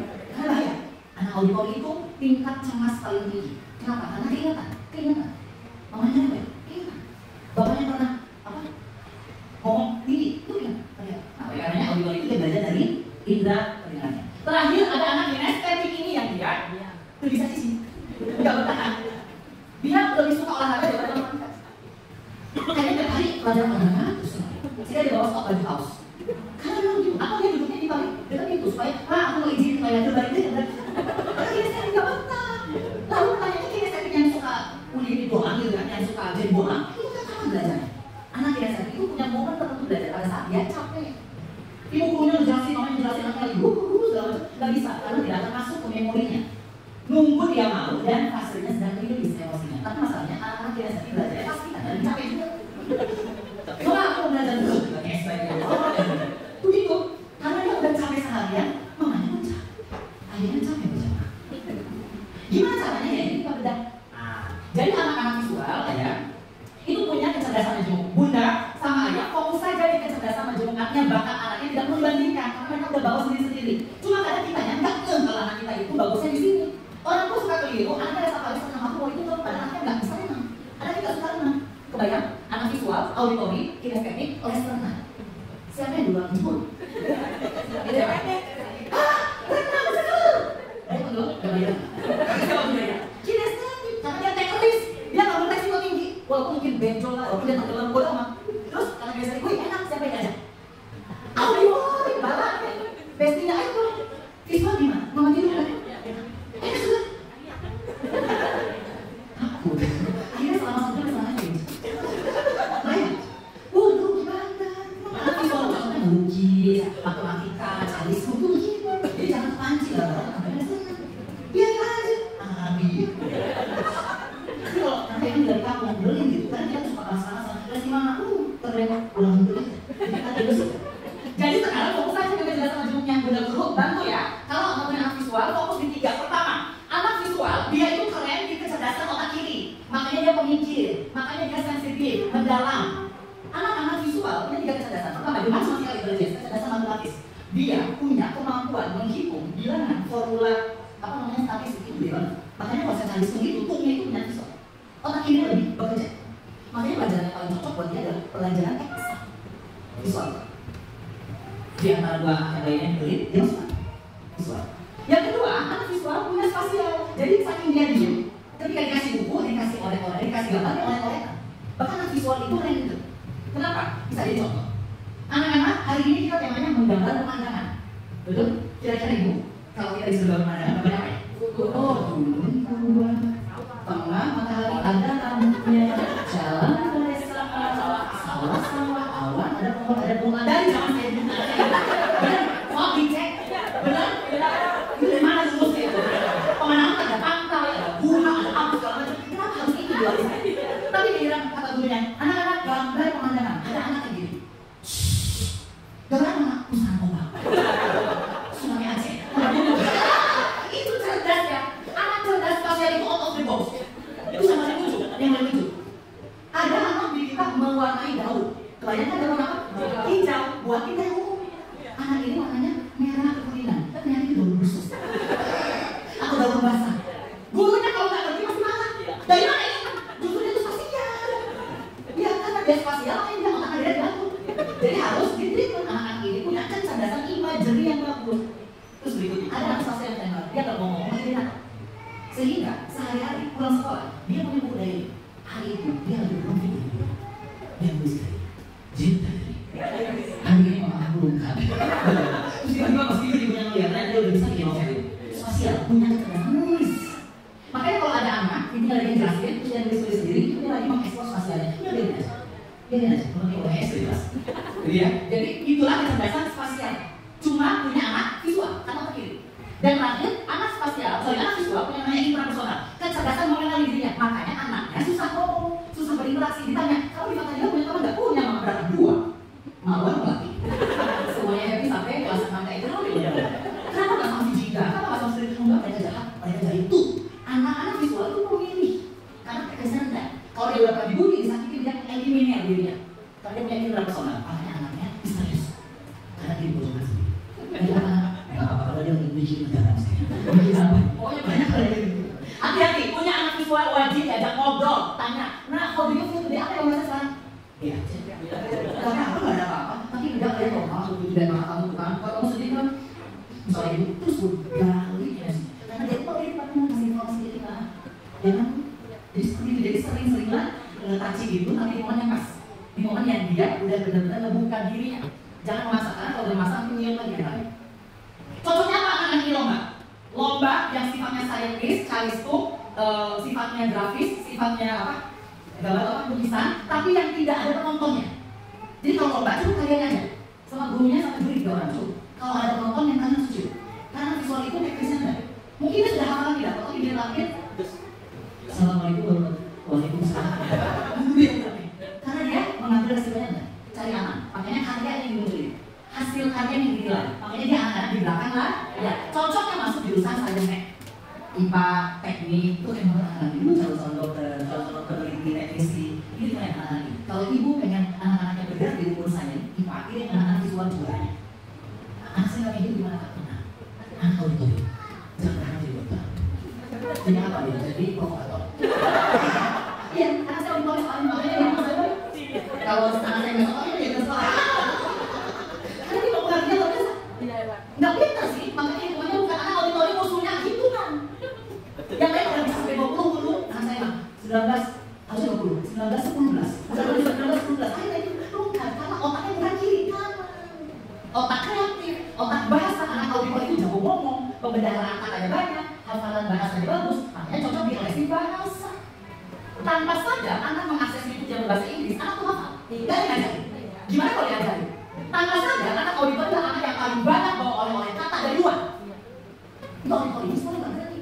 Makanya udah banget luar biasa. Kalau itu enggak, wow semua bahasa yang nanti boleh. Karena di otaknya nggak ada saringan, nggak ada filtering, semuanya diucap. Dan kalau itu kan mengingat apa yang dia dengar, dia masuk ke memorinya, dia ucap. Tapi dia tidak tahu konsekuensi. Nah itu, makanya cerdasnya di bahasa. Cocoknya adalah menghafal kata. Musical, anak auditori dia punya sinyal. Kalau dekat bunyi, mesti dengar.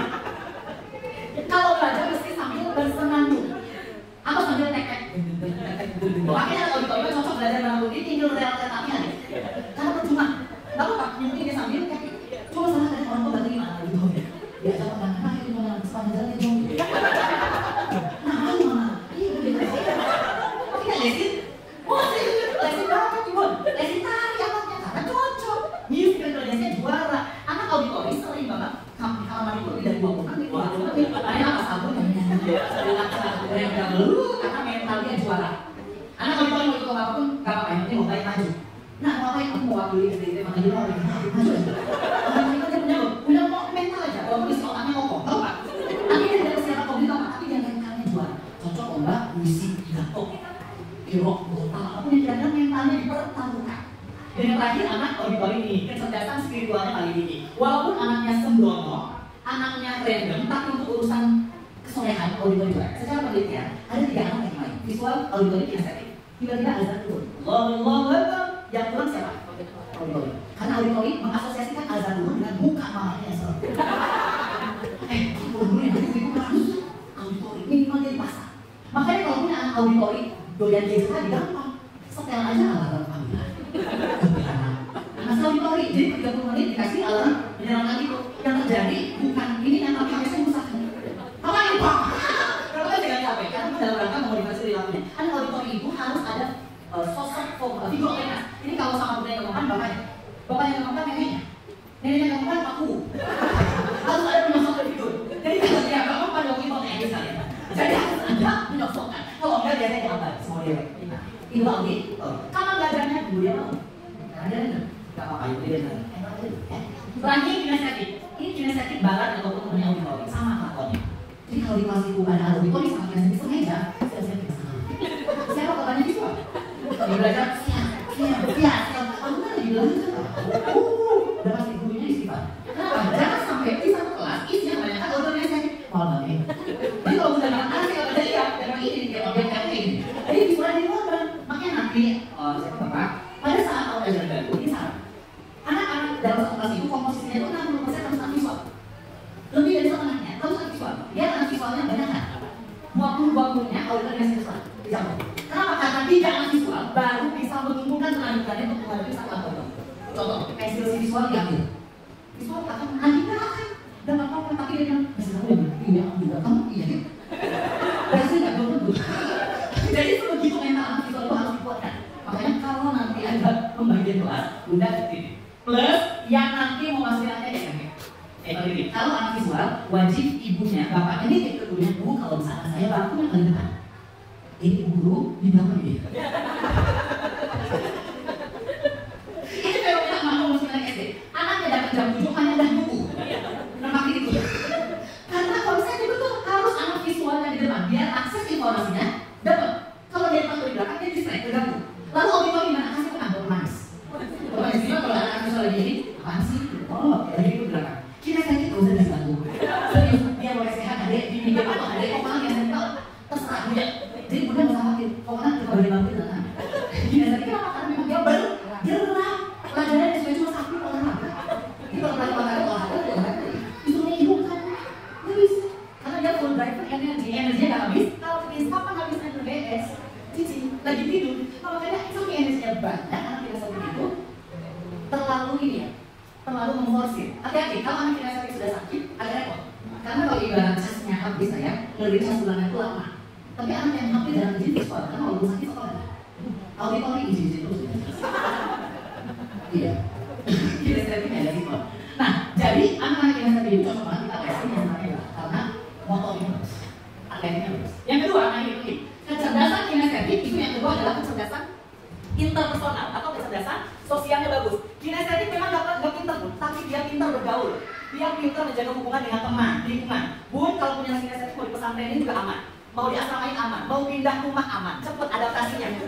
Visual pindah rumah repot bun. Makanya di rumah terus kan, kinestetik mau bapaknya pindah rumah, pindah apa kerjaan, cepet bergaulnya karena memang dia punya sosial intelligence yang bagus. Kerennya anak kinestetik secara penelitian, dia akan berhasil lebih dari anak visual karena dia punya power mempengaruhi teman.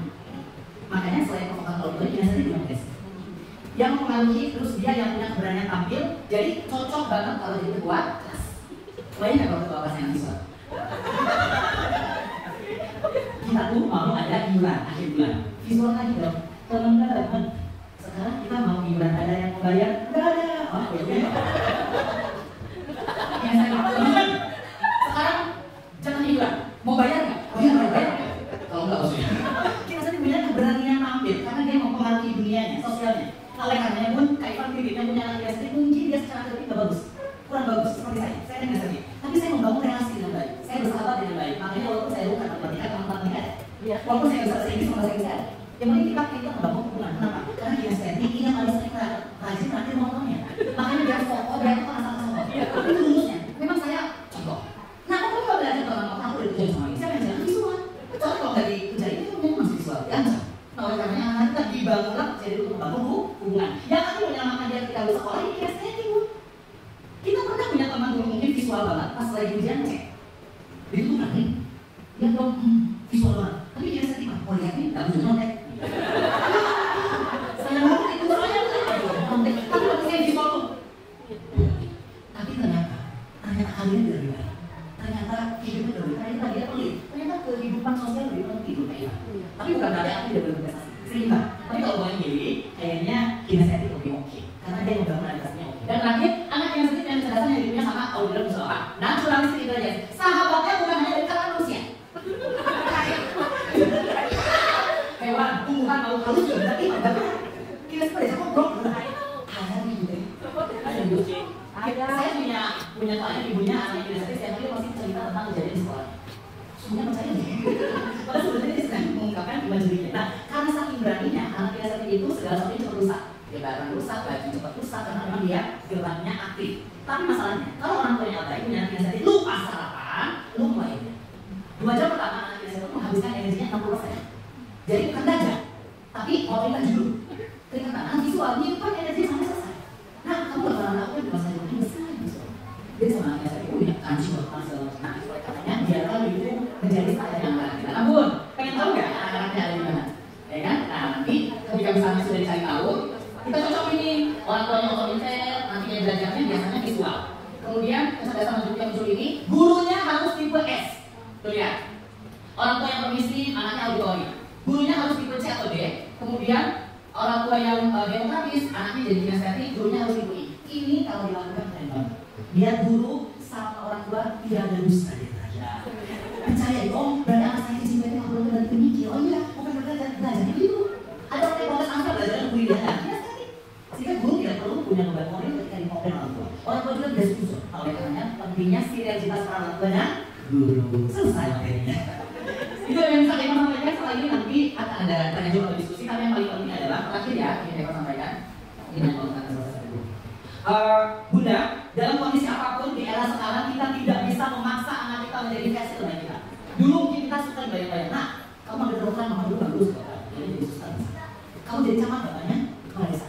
Sekarang anak-anak kita nggak bisa yang gitu. Makin ditekan mereka makin pilih sendiri. Tapi pastikan sampaikan ke anak-anak kita saya mau jadi apa kamu besok, mama papa tidak akan ikut campur. Mama pengen kamu jadi versi terbaikmu. Mama akan happy, papa akan happy, kami akan menjadi garda terdepan yang mendukung dan mendoakan kamu dari awal. Tapi boleh nggak saya, mama papa titip satu hal. Nah, mau jadi apapun kamu besok, jadilah anak yang bermanfaat dan bermartabat. Terima kasih banyak. Assalamualaikum warahmatullahi wabarakatuh. Ya, waalaikumsalam warahmatullahi wabarakatuh. Gimana Bapak Ibu? Alhamdulillah. Dapat daging semua kayaknya ya.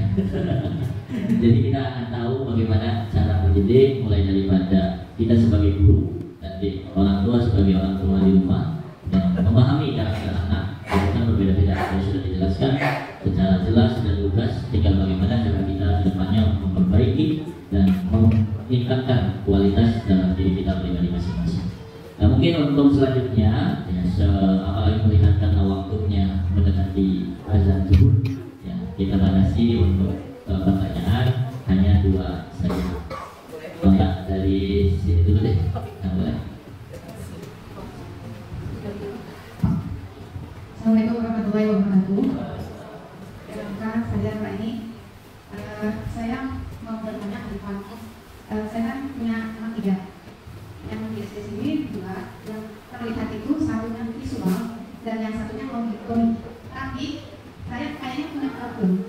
Jadi yang visual itu terlalu sensitif dan yang auditori itu terlalu pendiam. Iya.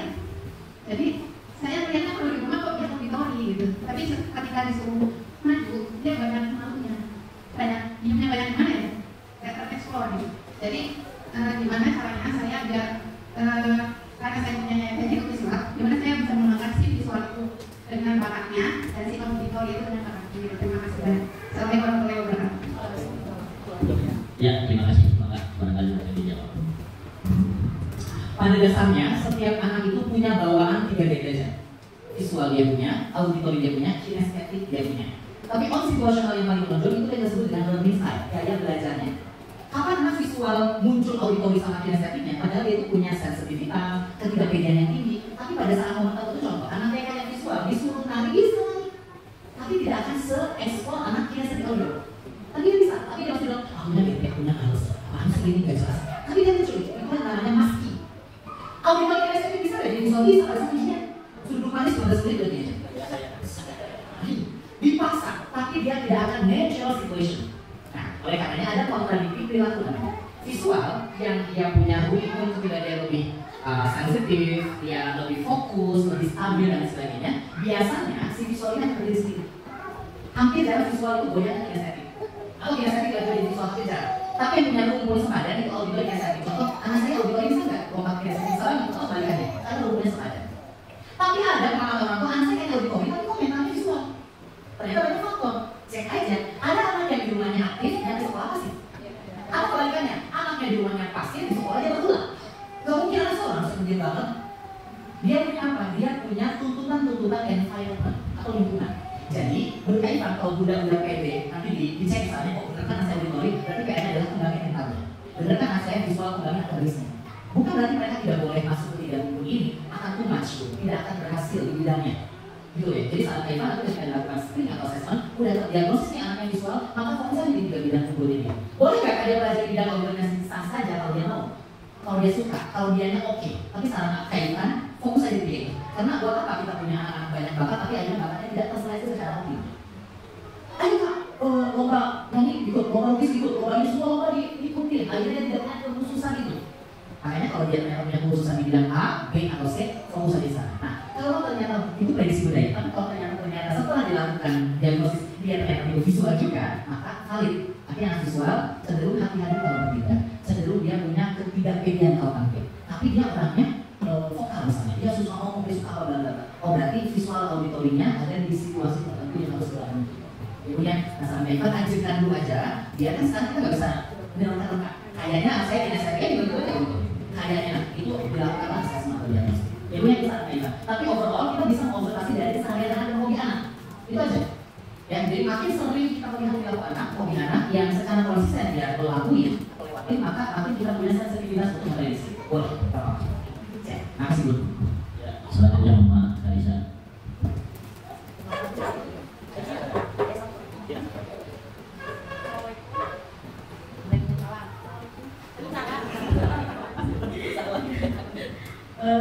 Saya Budaya Karisa dari kelas 6.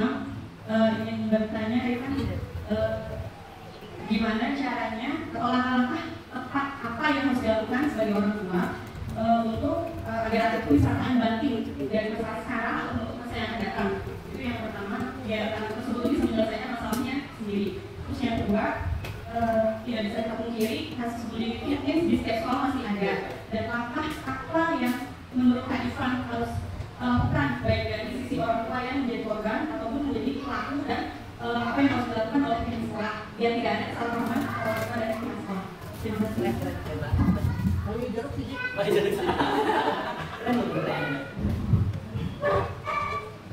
Dalam proses anak bertumbuh menjadi mental juara itu mereka melewati fluktuasi. Saya selalu bilang, nah kalau saya bisa, nah diri gak bakal berhasil, tidak. Saya pengen dia ngerasain gagal, perih, sakit, kecewa supaya bang emosinya kaya. Ikuti. Orang tua tadi suka shock. Pokoknya anak saya pengen berhasil, harus menang. Pokoknya harus begini. Dia nggak tahu proses setiap anak itu beda-beda. Start tipenya beda. Nah makanya kenapa anak nggak boleh dibandingkan even dengan anaknya sendiri? Tuh kan pakai kakak sih kakak udah bisa baca. Sakit tuh. Tuh kan kakak rajin. Maksudnya kan bisa. Itu mungkin baik buat kembali supaya anaknya stabil. Nah terkait itu ada namanya adversity question, kecerdasan dari juang. Setiap anak melewati proses adversity yang berbeda. Struggling momennya beda tuh. Nah anak-anak muda yang dikit-dikit dulu, dikit-dikit belum muncul motivasi, belum apa-apa yang udah menyerang, itu udah di level paling bawah.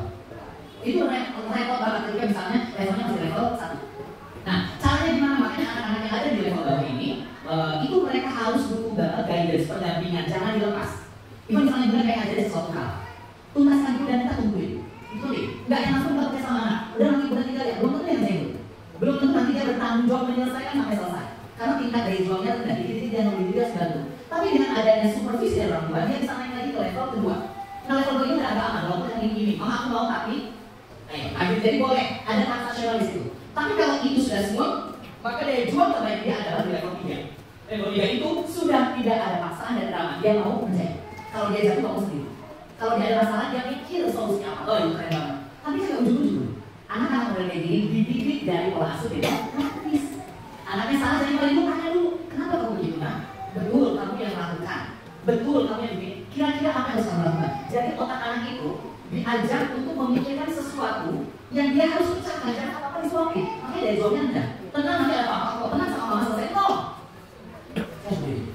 Waktu anak kita belajar jalan, kemudian dia jatuh, atau dia nabrak meja, atau pintu, ataupun tembok, yang salah apa?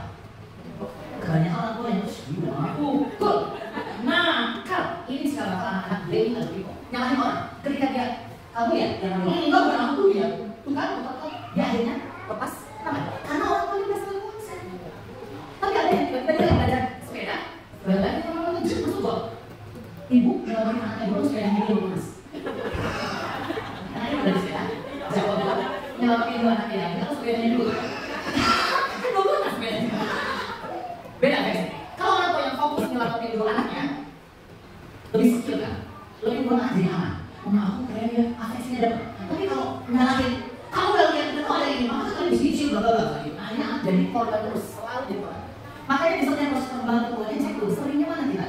Anak kita yang dibiarkan, dipantau, nanti dibantunya kalau dia bilang, mama bantuin aku. Nah itu keren. Mama sembunyi dulu, papa sembunyi dulu, nggak perlu harus tahu dulu, nggak perlu harus ngopi dulu sampai ada titik anak burnout jenuh.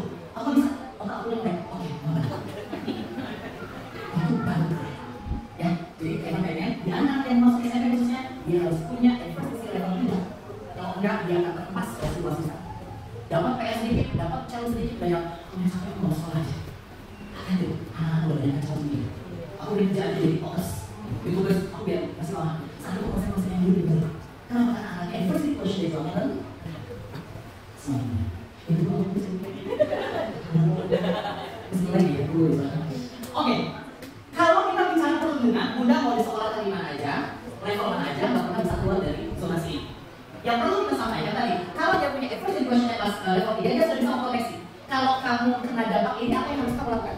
Kalau tiba-tiba justru kamu pelakunya, apa yang harus kamu lakukan? Nah, anak-anak dengan level dari zona tinggi, anak-anak yang tahu batasannya situ. Kalau kita betul di dari belajar, siapa orang bully dari mana? Visual. Siapa pembulinya? Auditor. Jadi yang punya anak visual sampai karena kalau kamu diomongin sama teman, kamu diejek, kamu harus berani ngomong. Kamu gak berani ngomong sama temanmu, kamu ngomong sama wali kelas, sama guru, cari pertolongan. Tapi masalahnya visual itu mengendam, sampai akhirnya kenapa kamu nangis? Karena itu bukan macam itu. Karena kamu bully, juga kemungkinan besar dapat bully bisa, karena dia tahu sombong. Terlalu merespon ini, terlalu mereka temannya. Nah, oleh karena sebenarnya potensi dibully dan pembuli itu tiga-tiganya muncul. Tapi yang paling utama adalah visual. Orang tua, pendidikan di rumahnya adalah pendidikan kepemilikan, ownership. Ownership itu kayak, nah apa yang bukan kamu, yang bukan itu, jangan tahu dia. Itu mulai dari situ. Mempertahankan itu. Jangan diganggu kalau kamu mau diganggu. Jangan apa? Nyubit-nyubit kalau kamu mau sakit. Itu dulu. Ternyata konsep itu di-framing, disimpan, ternyata oh begitu. Even lingkungan yang bentuknya, pada akhirnya kita lepasan. Di rumahnya udah banyak anak, terus di luarnya dia belum banyak. Karena ada lingkungan yang baru. Nah, kalau pondasi dapat di rumah, dia bakal mudah meng-counter lagi. Dibalik. Makanya kita cari sekolah yang terkait ada perilaku bully, tidaknya tegas. Bukan hanya kita sebagai orang yang paham, tapi pelaku dan saksi. Oh, satu lagi, anak-anak yang punya dampak mental yang berantakan adalah anak-anak saksi bully. Bukan pelaku, bukan korban. Karena dia tidak punya keberanian untuk melaporkan, menceritakan dengan adanya ancaman. Kalau saya lapor, nanti saya yang kena. Dan dia akan dibuat kalau itu bertahun-tahun pun. Makanya penting setiap hari anaknya divalidasi. Nah, tadi happy, ada kejadian malah baru tahu bakal. Atau ada perilaku anak yang berubah hari ini. Misalnya langsung makan yang menurun, bawangnya kok jadi agak terbakar-bakar, itu kelihatan banget observe di situ. Atau dari hal yang mama kan punya intuisi. Nah itu mulai dari itu diganti. Ya, tapi yang paling penting ajarkan anak untuk ownership, kepemilikan dan proteksi diri. Tidak perlu harus kayak nyubit juga stupid atau apa, dorong juga sudah nggak begitu. Tapi kalau dia sudah ada di level yang perlu mempertahankan dirinya, pelan-pelan, nggak apa-apa. Karena dia udah merasa bahwa aku sudah terintimidasi. Kemudian tapi dengan cara-cara yang dikasih oleh baik. Semangat. Ayo ada temannya? Terus itu sudah ya. Terima kasih. Ya. terima kasih atas pertanyaannya. Kembali lagi kepada dia yang tadi sudah disampaikan, ya ini sangat luar biasa bagi pelajaran bagi kita semua. Kami di sekolah ya sama-sama belajar dan kami pun ya sama-sama istilahnya menginginkan pada orang tua untuk senantiasa berkolaborasi satu sama lain, menguatkan, mendukung, mensupport apapun itu menjadi kebijakan daripada sekolah. Insyaallah niat kita baik, maka Allah kabulkan yang terbaik. Ya. Yang penting kita sama-sama punya niat untuk mengubah, menguatkan karakter anak kita menjadi mengikuti sunnah-sunnah Rasulullah dan senantiasa dekat daripada Allah. Ya. Itu mungkin. Itu mungkin ya yang bisa disampaikan, dan nanti insyaallah untuk orang tua nanti pulang ada oleh-oleh dari kami, yaitu makan siang.